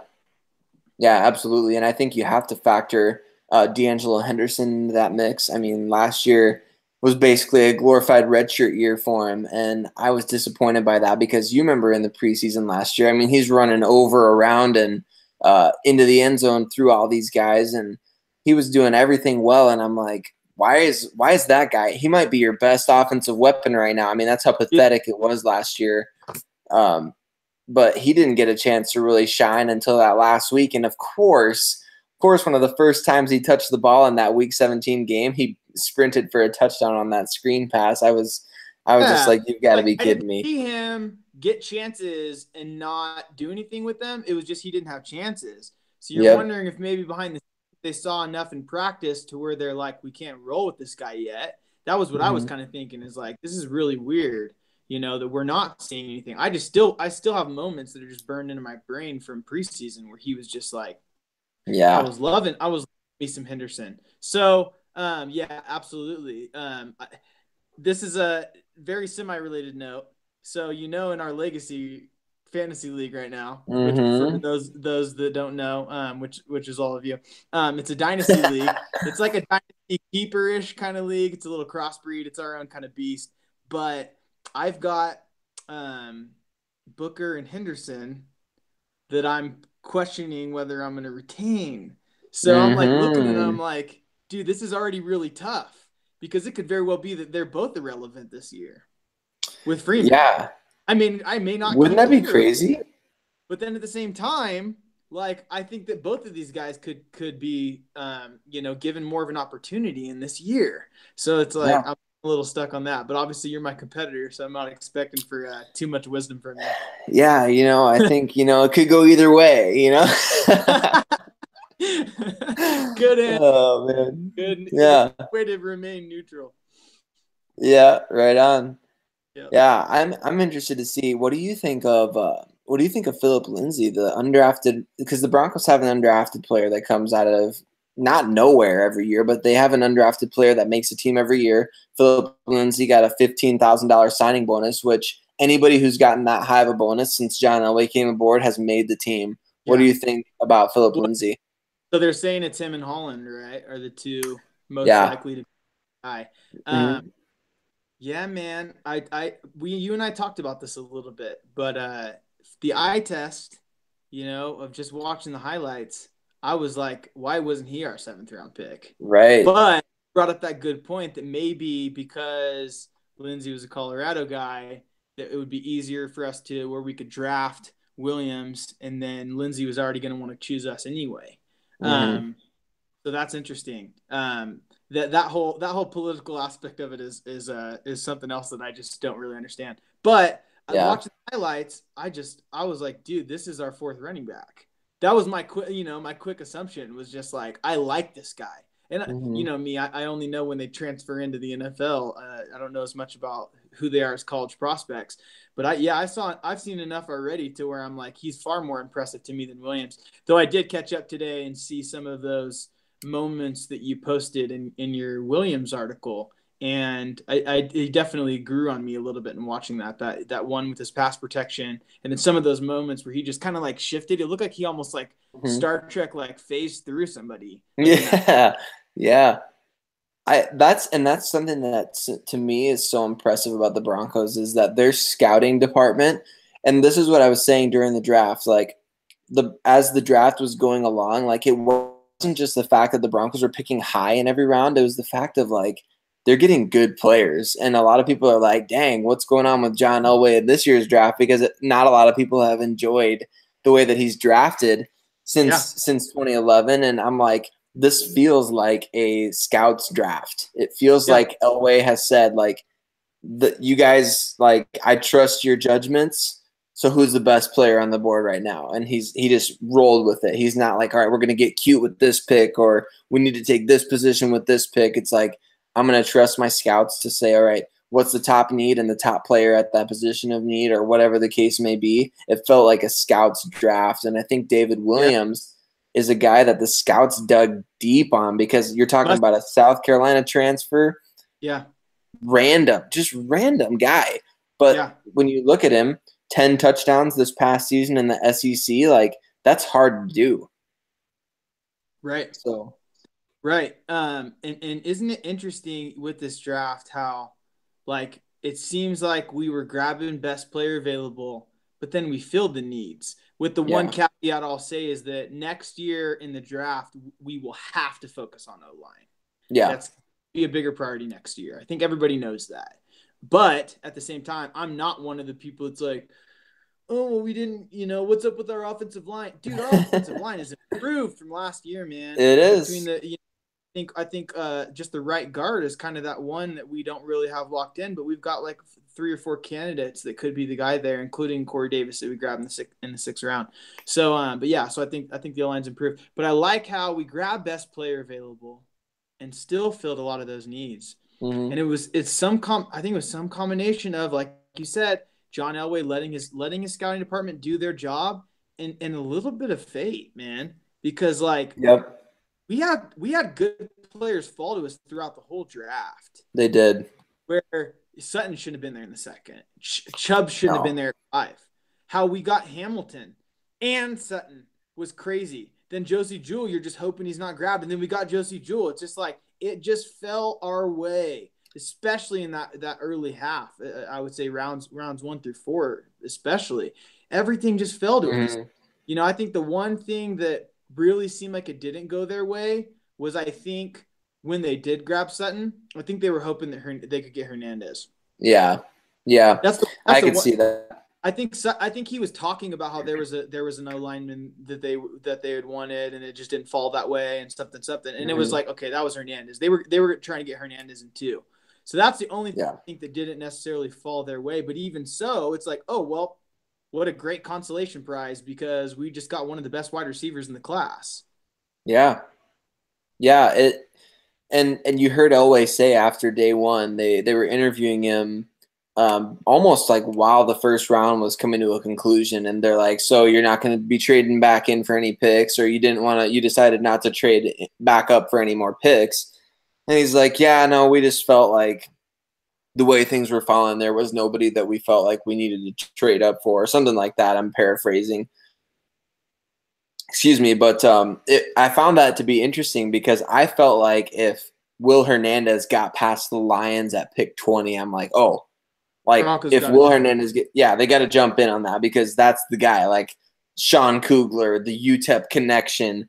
They had Hernandez at the Senior Bowl, and he dominated, and he fills one of their most immediate needs on the offensive line. It just felt like the stars were aligning for them to like, okay, we whatever it costs, like if it costs Well, a third, we had a lot of picks to where jumping yeah. up wouldn't have been as big of a deal.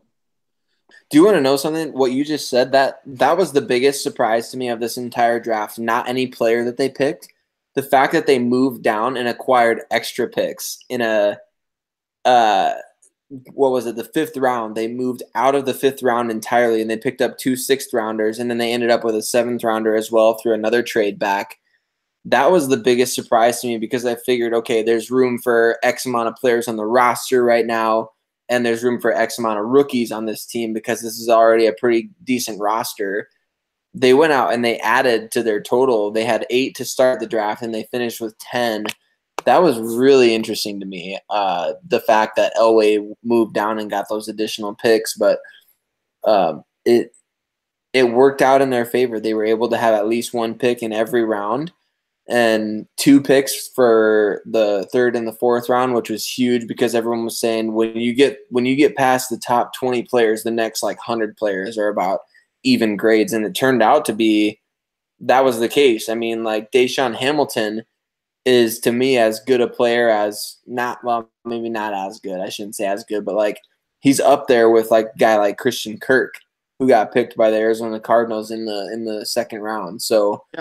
I mean, it's just the way that the cards fell. You're right. It was fate that played into that, and the Broncos got a lot of guys that just kind of dropped into their laps. So, all Man, in I'm all, I'm telling you, that wide receiver core, I mean, especially if Carlos Henderson healthy and dude, is who we want him to be, we're 5 deep.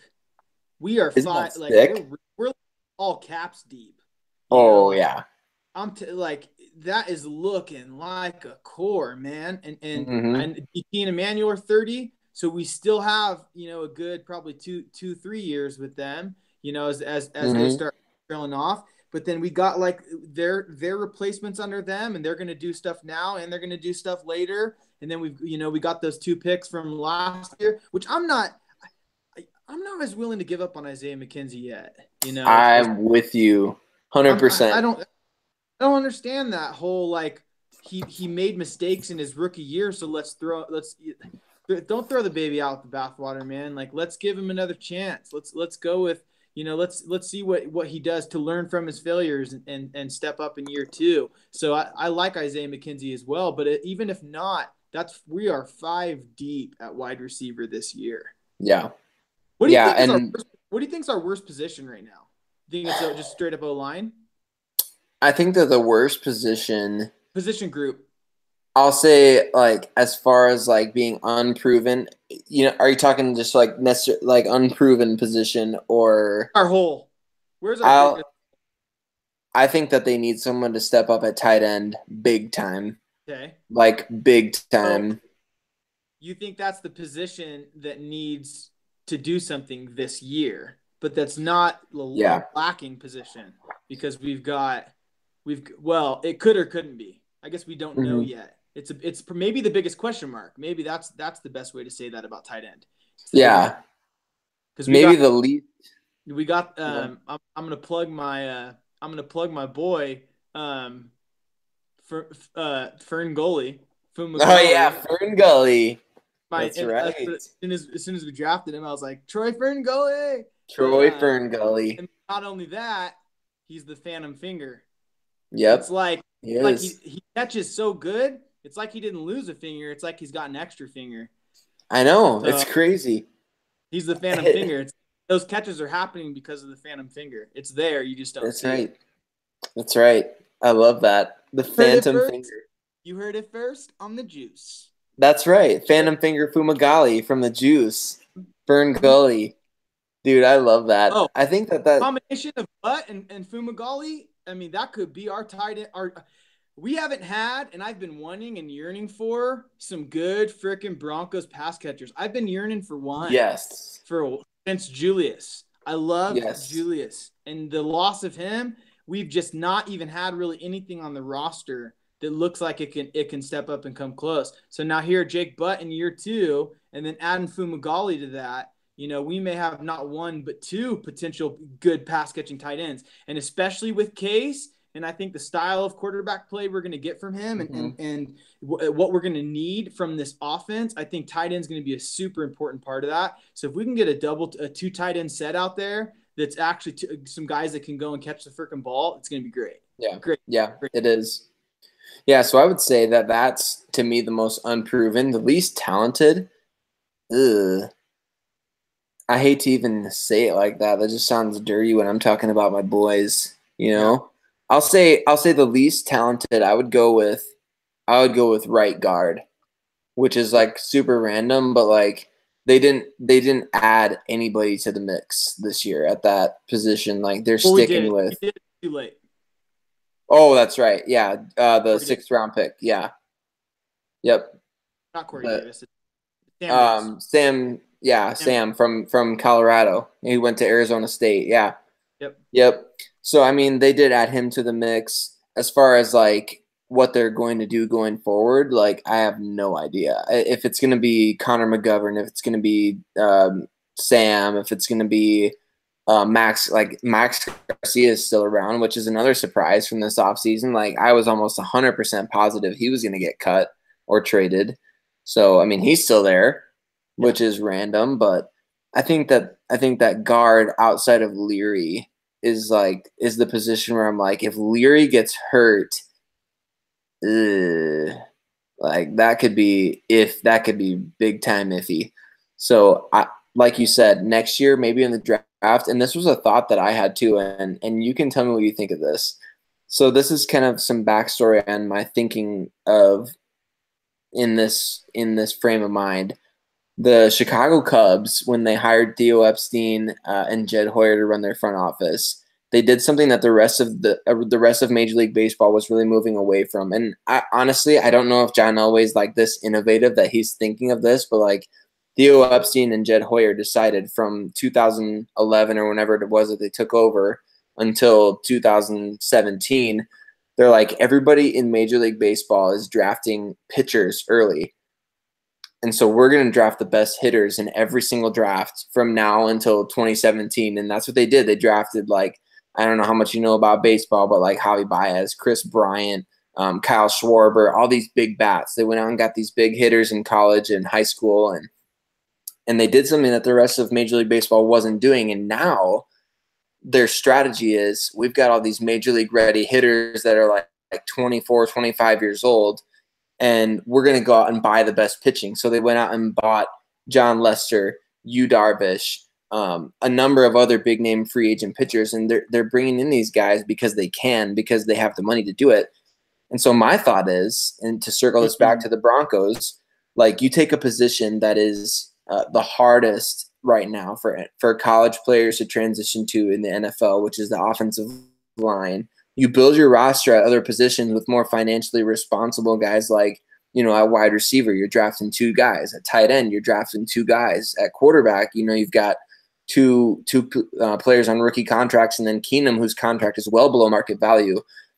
I'm thinking, maybe always thinking, like, we draft these position players, we draft these defensive playmakers, we trade for defensive playmakers like Sua Cravens, and then we go out in free agency and we buy the best offensive lineman available. Now, yeah, I don't necessarily know if he's going to do that, but like, you get a guy that's NFL ready and get him into the mix right away, rather than saying, okay, like Garrett Bowles, he's a good talent.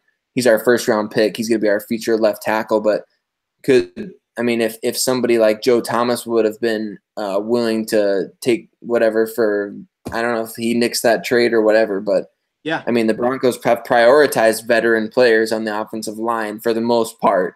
Right. They haven't been able to develop ones from college. Yeah, that'd be interesting, to where, since it's hard to develop, and like you said, where, you know, they're taking these positional players and plugging them into those holes that are guys that are maybe easier to develop and also readier to play, more ready to play right away. And then getting guys that have already been trained up and transitioned into the league. That's not a bad strategy. I like that. I like that thinking. That's interesting. I've never thought about it like that. Yeah, I mean, it would work to me. It could work. Like the Cleveland Browns have done it. The Dallas Cowboys, to an extent, have done it, but they've drafted the majority of their guys too. Those guys have just developed extremely well. But there are teams out there that are kind of putting together offensive lines through free agency, like Jacksonville just bought. They just paid Norwell a bunch of money. There's a few teams that are trying it. The Giants with Solder. So I don't know. I mean, I could be wrong, but there's just so few linemen that are ready to like come in and start right out of college. And John Elway has said that multiple times.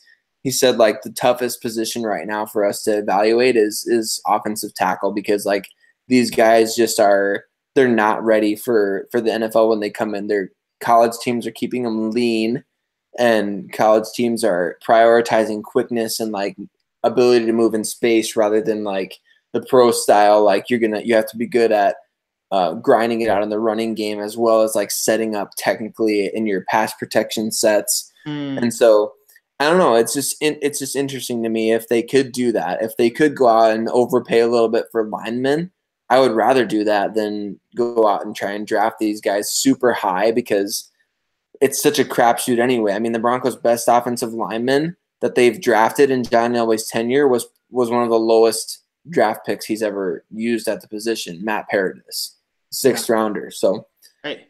Instead, that just goes to show that you just, it's more of a gamble with these guys. Yeah, exactly. Yeah. Interesting. I feel like I just learned a little bit from hey, that. That's good. That's what this is supposed to be on this podcast. That's right. I'm the guy that knows what, you know, the average fan knows, and then Sayre's here to level up our understandings and in the deeper analytical aspect of that. That's what we're here for. We're here for each other, man. Even if this was just you and me, I mean, we're teaching each other stuff. You know what I'm saying? Like, you're giving me perspective that I don't see. You know, I see things through such a narrow lens when it comes to the NFL, but like sometimes I can see like 3-4 steps ahead, but like you see like above the steps even that I'm seeing it. Like I'm thinking like, oh man, they're set up in this way against the cap in 2 years, and you're like, well, here's where these guys are at 2 years from. You know, it's just it works, man. It does. Yeah. I'm so It I'm absolutely. so excited looking at this defense now. And now Yep. thinking, now I'm looking at it like I think defensively, figuring out how to get the no-fly zone to be the no-fly zone may be our number one concern. So, Yeah. you know, I'm looking for Roby I'm looking for Roby to replace him. But part of the thing is then we got to replace Roby. Yeah. You know, yeah, we can get Roby to replace Talib, but Roby was a part of that no-fly zone in the position he was in. He's now Yep. put someone else's position. So you know whether that's Isaac or whether that's Langley, you know, or somebody else. That's all. That's going to be interesting. I think that cornerback and O line will probably be the major focuses of next year's draft. Yeah. I would agree with that, especially, and I think that that's gonna kind of push to the forefront the importance of seeing what you have in Langley and in Yadam or And who's our uh, free agent that we got? Tremaine Brock. One of those guys has got to step up and replace Roby, and then Yep. Roby's got to step up and replace Talib. So yeah, so that's what I think to me is it's probably the least sexy defensive group that we have now because I'm Mm-hmm. loving what our linebacker core is looking like inside and outside. I mean, I think Josie was that big of an upgrade. I Oh, think big time. you already have Brandon Marshall, so it's not like we're completely absent, and you already have Todd Davis for depth, so and someone that can play if you need to. That Josie Jewell just plugged the inside to where our inside's fine. Our inside Mm-hmm. linebackers, of course, and then outside we're looking good. We have the best outside linebacker group already as Yep. far as pass rushers go in the NFL. Yeah. And, Yeah. I mean, whether Chubb's playing outside linebacker or not, that's just dangerous. And then Mm-hmm. Wolf and you know the DT group that we got, and then seeing if Walker steps up and does better this year. I'm just loving looking at that defense. Yeah. Those those guys on the defensive front are I don't even know where to start. I mean, you've got you've got 7 or 8 guys that I legitimately could see as being starting caliber in the NFL, Yeah, which is crazy. I yeah. mean, Wolf, Pecco, Gotsis, Zach Kerr, Shelby Harris, Clinton McDonald, and then you're rotating other guys in. I mean, it's I'm just excited about McDonald. I'm excited. I'm excited to see his what his leadership does to that group too. yeah, he's made a huge impact. Wasn't he My the Tampa Bay buddy loved him. yeah, the Buccaneers beat writers are they couldn't say enough good things about him when he signed with Denver. So that's a great sign when the media likes you that much. I mean, that's a big deal. That means that you treat everyone well wherever you go and whatever you do. So that's just a great player to have in your locker room no matter what. And imagine him with Pecco now. I mean, the Broncos are they lost DeMarcus Ware, and in losing DeMarcus Ware, they lost more than just a great pass rusher and a great edge player. Yeah, They lost maybe the biggest leader in the locker room post Peyton Manning. yeah. So they needed that big time, and that they emphasized it this offseason. Everyone that they brought in, it feels like, was a team captain somewhere, whether it was in the NFL or college. And so it's not just like on the surface level though. It's like, why was that guy a team leader? What was he doing? Why did his teammates respond to him? Why did they follow his lead? So I have a I'm question. interested in that. I Yeah. have a question for you. So I know going into the free agent sweepstakes of quarterbacks and all that, and they talked about, oh, well, Broncos are probably the second best landing spot for Kirk because of the Vikings. Yeah. And the Vikings are in a better position. I'll answer this question now, honestly, post draft. Hmm. Who's got a better offensive group? What Case had last year or what we have going into this year? And that means that Mm, there's no Dalvin Cook in that evaluation. yeah. I like the Broncos situation better. I mean, to be honest with you, like I'll pull the homer card on Demaryius Thomas and Emmanuel Sanders, but like those guys are allowed to be injured one time. Uh and last year was that year where they were both kind of battling through something. And so at full And they strength, didn't do I as will still good as take those those guys. Vikings receivers, but they're Right? probably better than those Vikings receivers as a duo. Though they're Yeah, getting older, they just didn't have as good of a year because our offense wasn't as good. exactly. And I'll take those two guys over Diggs and Thielen. Not necessarily like if I'm building like a dynasty team, if Right. you're talking 5 years down the road, like Diggs and Thielen, obviously. But I would completely probably for both. I would probably take both of them if I could take yeah, like two out of those four.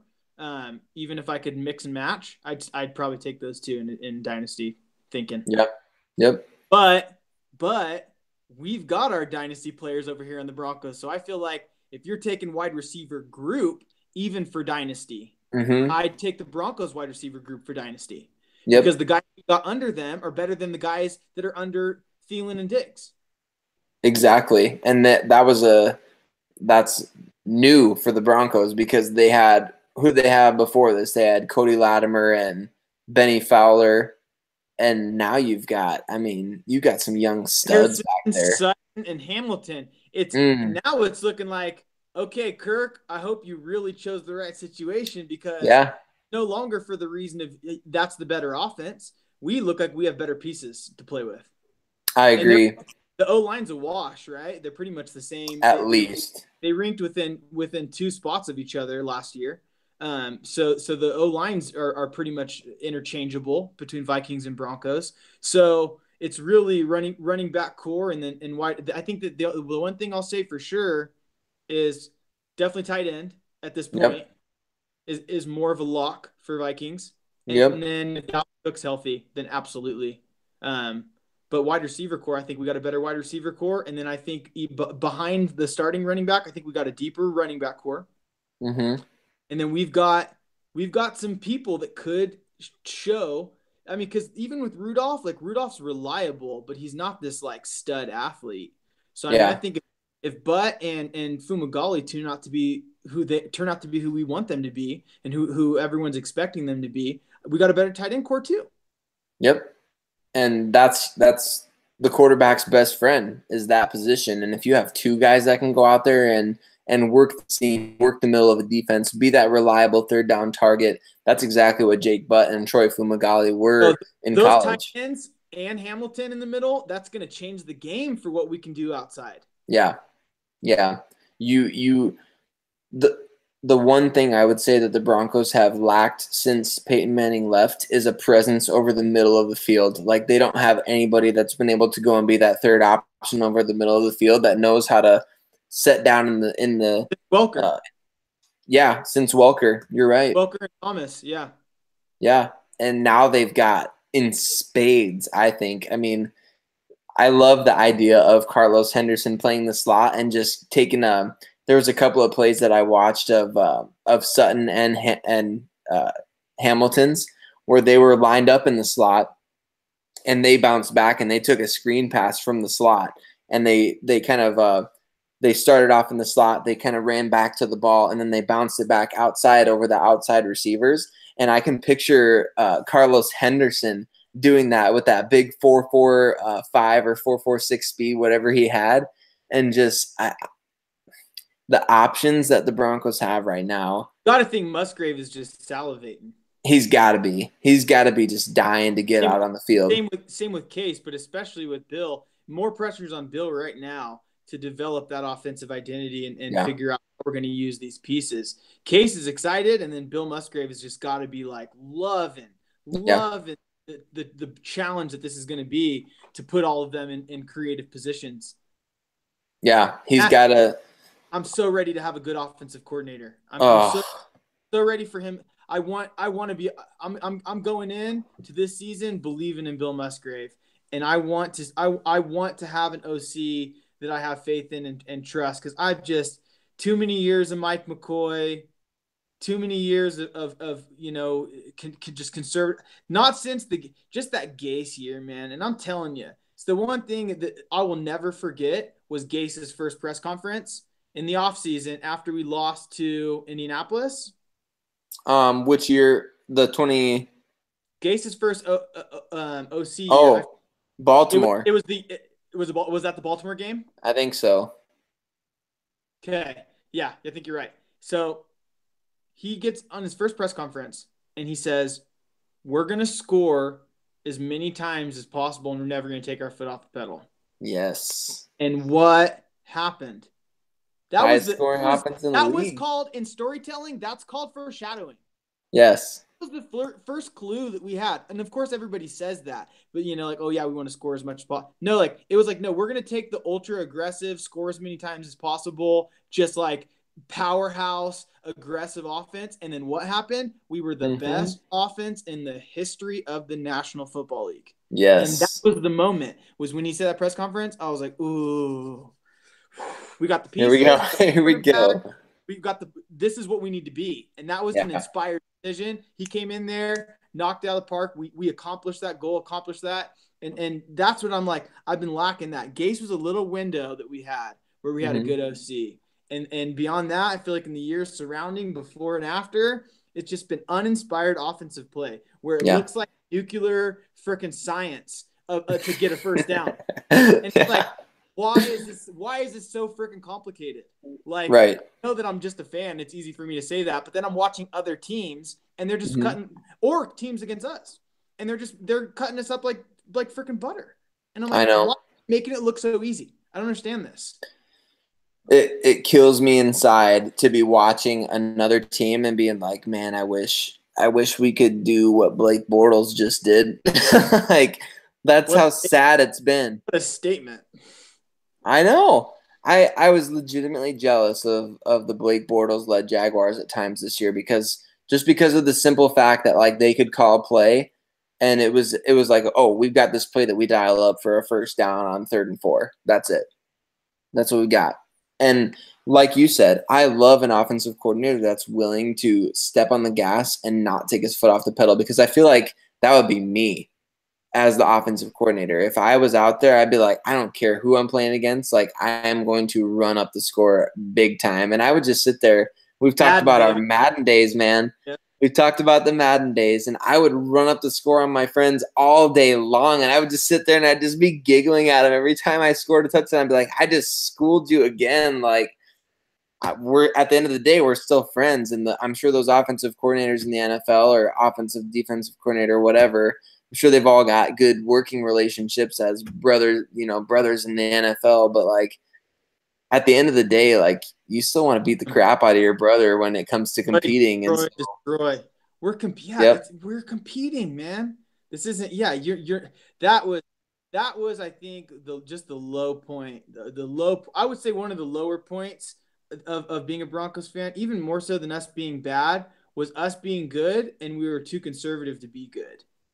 That was almost harder to watch. Was some of those Fox kneeling with a minute left in the first half. I'm like, dude, you would never, dude, take my game from me, break my freaking controller, unplug my Xbox, and ground me from Madden if I ever kneel with any time in the second half. Maybe 6 seconds, less than 10 seconds, and you're back on your own 20. But are you kidding me? Make it happen. And if not, use this as an exercise, as a 1 minute drill to give your guys some opportunity in this situation to at least try to get the points. It was the freaking playoffs. It wasn't the preseason.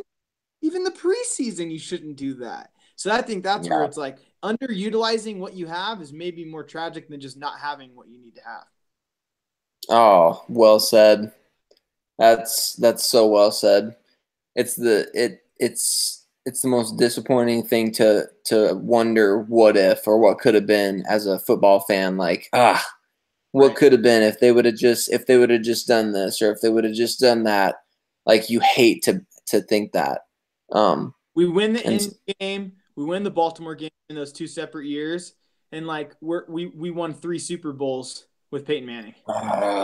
yes, I know. Oh my gosh, the Baltimore year is a tough one to call back to mind because that was Well, I and the Indy one that will make me. I'll never forgive Jack Del Rio.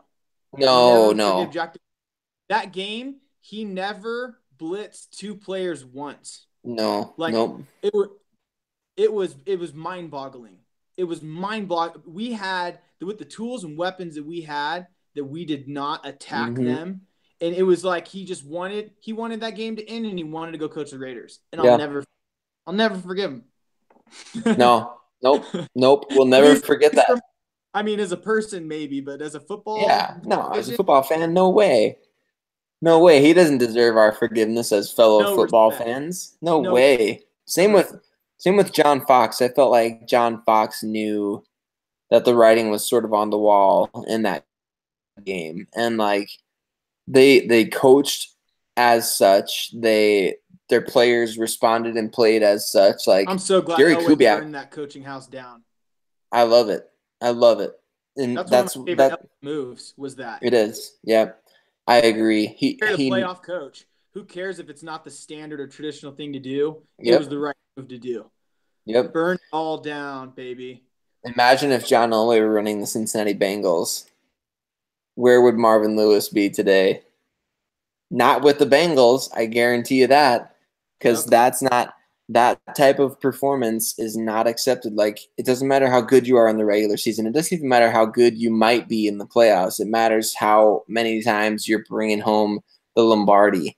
And I love that that's the standard that Elway has, and I love that he's willing to do whatever it takes to get there. And so that's why I think that's circling back Yeah, to like the Dalton would have been done as done, a quarterback. He would have been done. gone, Would not have gone. accepted that. No, But they don't have no, that standard. They don't have that standard of excellence. So Dalton's still their quarterback. right. I would have already seen what we had in like AJ McCarron if I were them. Yep. If with that, I don't care how good he does at taking you that far, and then just when you crap the bed like that multiple times, yeah, it's just that's inexcusable. Right. Inexcusable. And that's where I think Elway, he made that's where I think Kirk Cousins kind of made the biggest mistake is in Done. terms of the fact that Yep. John Elway's the most aggressive general manager you could possibly want to work for. Like, obviously the Vikings have a lot of money right now, but like 2-3 years down the line, second of all, I don't even know if there was a first of all. I'm kind of losing it right now, but like, first of all, Kirk Cousins, he should have picked Denver if he was really that smart. Second of all, the whole issue here with him wanting a fully guaranteed short-term contract so he can hit free agency again, that was the second thing that really rubbed me wrong about him was like, why are you doing that? You're not doing that for the team that you're being part of. We dodged a bullet. We did. We did. We dodged a big time bullet because that's one of the most selfish moves you could make. Like, I'm hitting free agency again in 3 years and I'm getting a fully guaranteed contract. Whoever wants to pay it, pay up. Not only did he not see the vision of what we were, which I mean, you can say that whatever, call us Broncos homers. We got something special here. We don't tolerate mediocrity. That's We right. are a team that like where 8-8 is a celebration for most of these other fan bases that they got to that point. And it's total and utter failure for Broncos fans. So it's like we don't accept what most people would be with the bar they want to get to that's too low for us. We are a special franchise. We are a very storied, special franchise. I think the best stat, and I know everyone says it, especially about the Pat Bowlen trying to get into the Hall of Fame. The best stat is the whole more Super Bowl appearances than losing seasons. Yes. I mean, that is it. That is who we are as a team. Is there any team in that span that can say that at all? Just us, right? It's got to be. It has to be. That is a stat. Yeah. more Super Bowl appearances Yeah. than lose seasons in our owner's tenure. Wow. Every time I hear it, I've heard it so many times with past few off seasons. Every time I hear it, it checks me the same way. Just like, Yep. what a step. What Yeah. a step. And it's It's still strong crazy. even after last year's losing season. Yep. Which, by the way, that was the first one that they've had since Josh McDaniels. Is that right? Wow. And look what we did afterwards after we got Vaughn. Look what happened. That's Look what what the happened. Chubb is gonna do, man. This is And gonna be a good year. And the story circle comes right back around, doesn't it? I mean, it's an impact move. I think because this is something that maybe we talk about in another podcast at length, but I think because of how good Von Miller is, it's easy to not be able to see like how good Bradley Chubb is. Like if we didn't have Von Miller on the roster, like Bradley Chubb would be coming in to be the next Von Miller, the next Khalil Mack. Star. But yeah. Instead, he's going to be Robin. Yeah, he's that good, which is crazy. Like think about this. Like we know who Khalil Mack is as a player. Think if you're just inserting that player onto the roster that already includes Von Miller. Like that's what you're getting. You're cheating on Madden. You're cheating. You're cheating big time. You just took over both teams and forced a trade to you just colluded. Yeah. And then it's not the guys behind Vaughn we already have the deepest pass rusher core going into the offseason. We already had the best pass rusher core in the league. Yep. To add Chubb to that is just ridiculous. Ridiculous. Yeah, it's unfair. It's great. It really is almost unfair. It is, and I can't wait to see that unfair advantage play out on Sundays, Thursdays, Mondays. I don't care what days. It's going to be great. Is there any draft pick, Brandon, that we didn't Keyshawn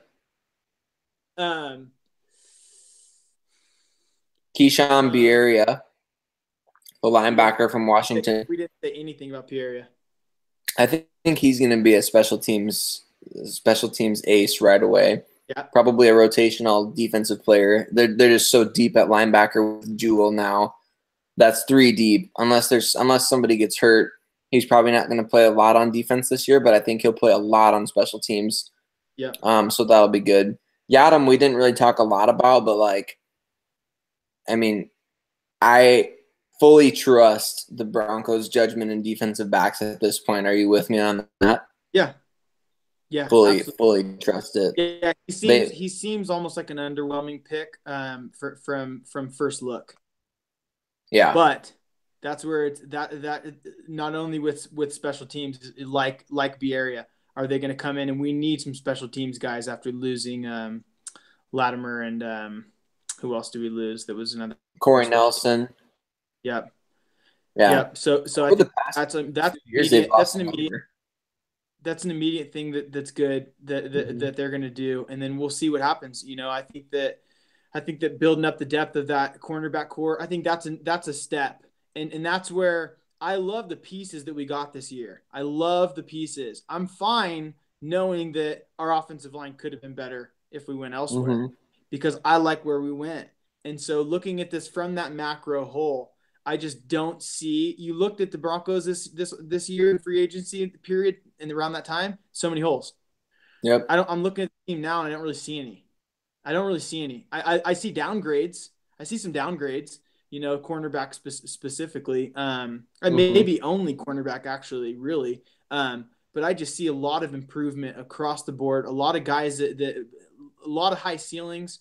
And then just the fact that all of them are leadership guys, you're just building a core group and you're building a presence and you're building an identity. And we need to get back to that. We need to get back to where we know who we are and we're going to go play Bronco football, even if that identity changes a little bit as far as what that specifically means. But we need to get back to where we know who we are. And offensively last year, we were clueless.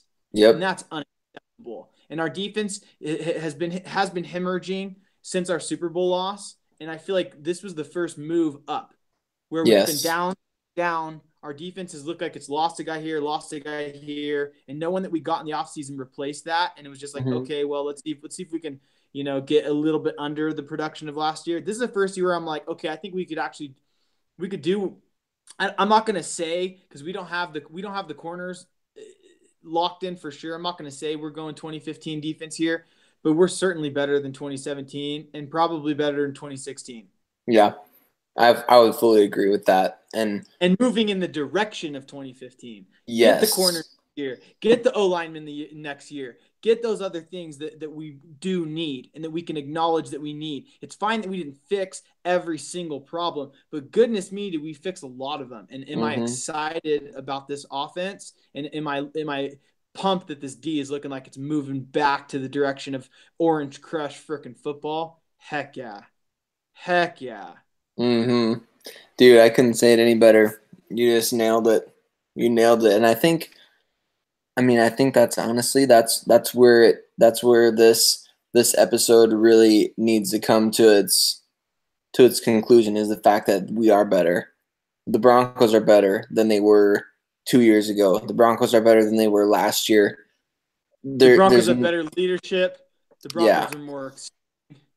The Broncos are deeper.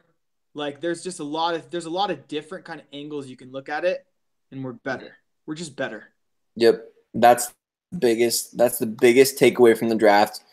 We're better, and we're the Case Keenum Denver Broncos. We're the Case Keenum Denver Broncos. Exactly. What was the title of the Case Keenum era? It's not just in case, but it's if that's the case. Oh, if that's the case. Talking about, I know what you said earlier was it if that's the case, or was it that might be the case? I can't remember. We'll have to figure it out. We'll listen back. We'll listen back to it.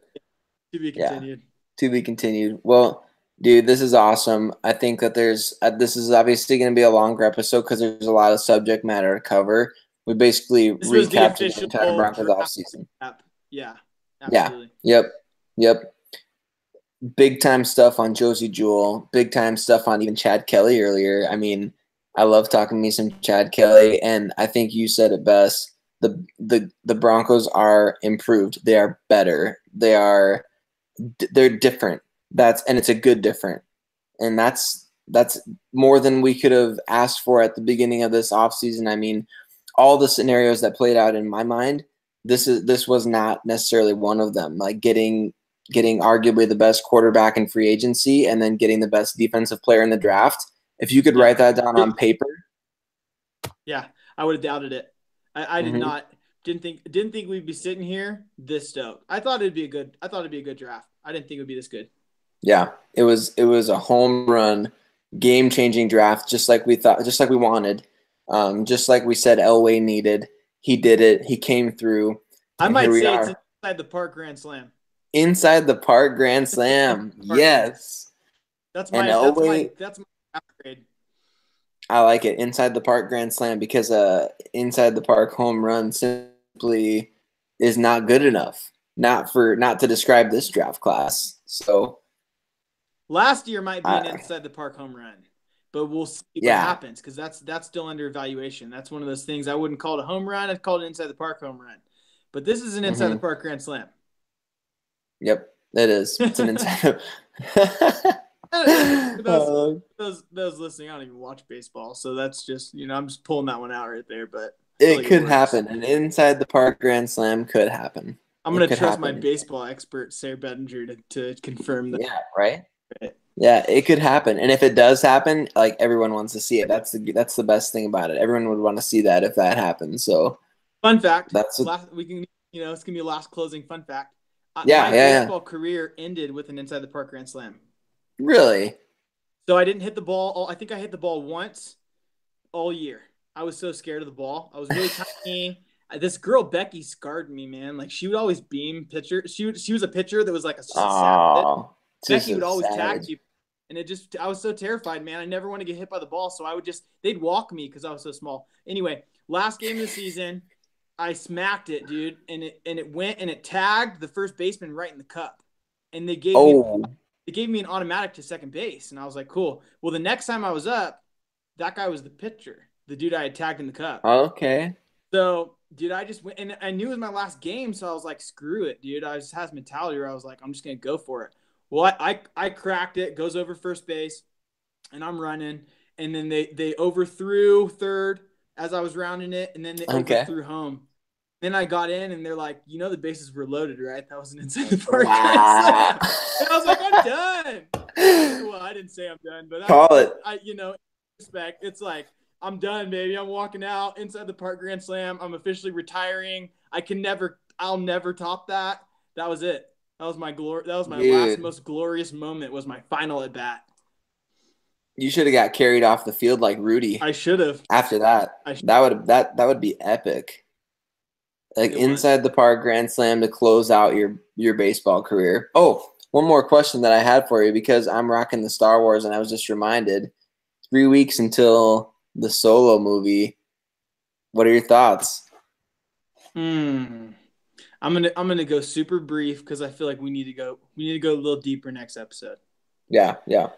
But I'm excited. I'm ready for it. I'm ready to give it a chance. I love Ron Howard. The guy writing it wrote Empire Strikes Back, Return of the Jedi, and Force Awakens. And this is his swan song. This is his final Star Wars script. So as a storyteller, a screenwriter specifically, who loves Star Wars, to see the guy that wrote Empire and Return of the Jedi come in and tell the story of Han, I feel like he's written Han's best moments, and then Han's death in Force Awakens. For him to come and take his last stab at the Star Wars franchise, and for it to be who Han Solo was, and kind of carving him up as a character, I think it negates and just blows away a lot of people's negativity of what their expectations are for this movie. Like, oh, we don't need to see who Han was and blah, blah, blah. Well, you know what? The guy who freaking wrote the best Han Solo is telling the story. So you're not bringing in some random guy to cast in on a Han Solo, prequel, like a lot of times. So it's like all that I see right past it. And I'm like, you know what? Lawrence Kasdan's writing this thing. Ron Howard, one of the great Hollywood directors that is one of George Lucas's buddies, is coming in to direct it. Dude, maybe that guy's not going to have the charisma of Harrison Ford, but we got freaking how he met Chewie, how he beat Lando and got the Falcon. It's going to be a great movie, man. I'm ready for it. I'm giving it a clean slate, full expectations, not over expectations, but I'm going to give it as much of a chance as I possibly can. Money. That's exactly what I was hoping to hear. That's perfect. That's great. Well, there's going to be plenty more Star Wars discussion, Broncos discussion, Marvel discussion, as now we've both seen Avengers, Infinity War. We'll give you guys till next podcast to watch it. Spoiler alert. It's things are going down next podcast. Yeah, there'll be spoilers. We're going to talk Avengers, Infinity War, Fallout. So if you care at all to not be spoiled, you've got about a week. Yeah, I agree. That's enough of a timeline there. That's enough of a warning. Yeah. You get a week. And spoilers will be, almost instant for Solo. Let's just be real, because I won't be able to not talk about it when I see it. Because as passionate as I am about Marvel, I would say Star Wars dominates. Me too. It's like the Broncos versus the Cubs in my sports life. So, well, Brandon, it's always a pleasure to talk with just you, even if you and I are the only ones that hear this, which we won't be, because this is going to be an incredible journey with a lot of different Broncos fans and, different pop culture fans out there. We're famous in the future, so even though there's like 10 people watching these episodes right now, dude, people in the future are like, oh my gosh, who are these guys? They just had Tim Tebow on. We got to go back and we got to listen to the first ones. Exactly. The original. Elway's hopping on and just dropping bombs, telling us things, exclusives. You're going to want to come back. So we're going to say a special hello right now to all the people in the future that are watching it. Yeah. Hey, how's it going? We knew you'd be coming. Yeah. Yeah, I agree. That's a wise move. What is the one thing that you would want to say to somebody in the future that's looking back on this? I don't know. I feel like I would need more time. Enjoying the Chad Kelly Super Bowl rings. Yeah. I'm excited to get to where swag. Swag. They put swag on his Super Bowl ring. I knew they would. I knew they would right now in 2018. I knew they would put swag on his Super Bowl ring instead of Chad Kelly. They put swag on there per his request. Yep. So Good time. Yeah. Well, we appreciate you listening to The Juice. I'm Sayre Bedinger. He's Brandon Keckler. We're just a couple guys who love the Denver Broncos, who love a lot of the same things, and we know you do too. So thanks for listening. God bless, and go Broncos. Amen.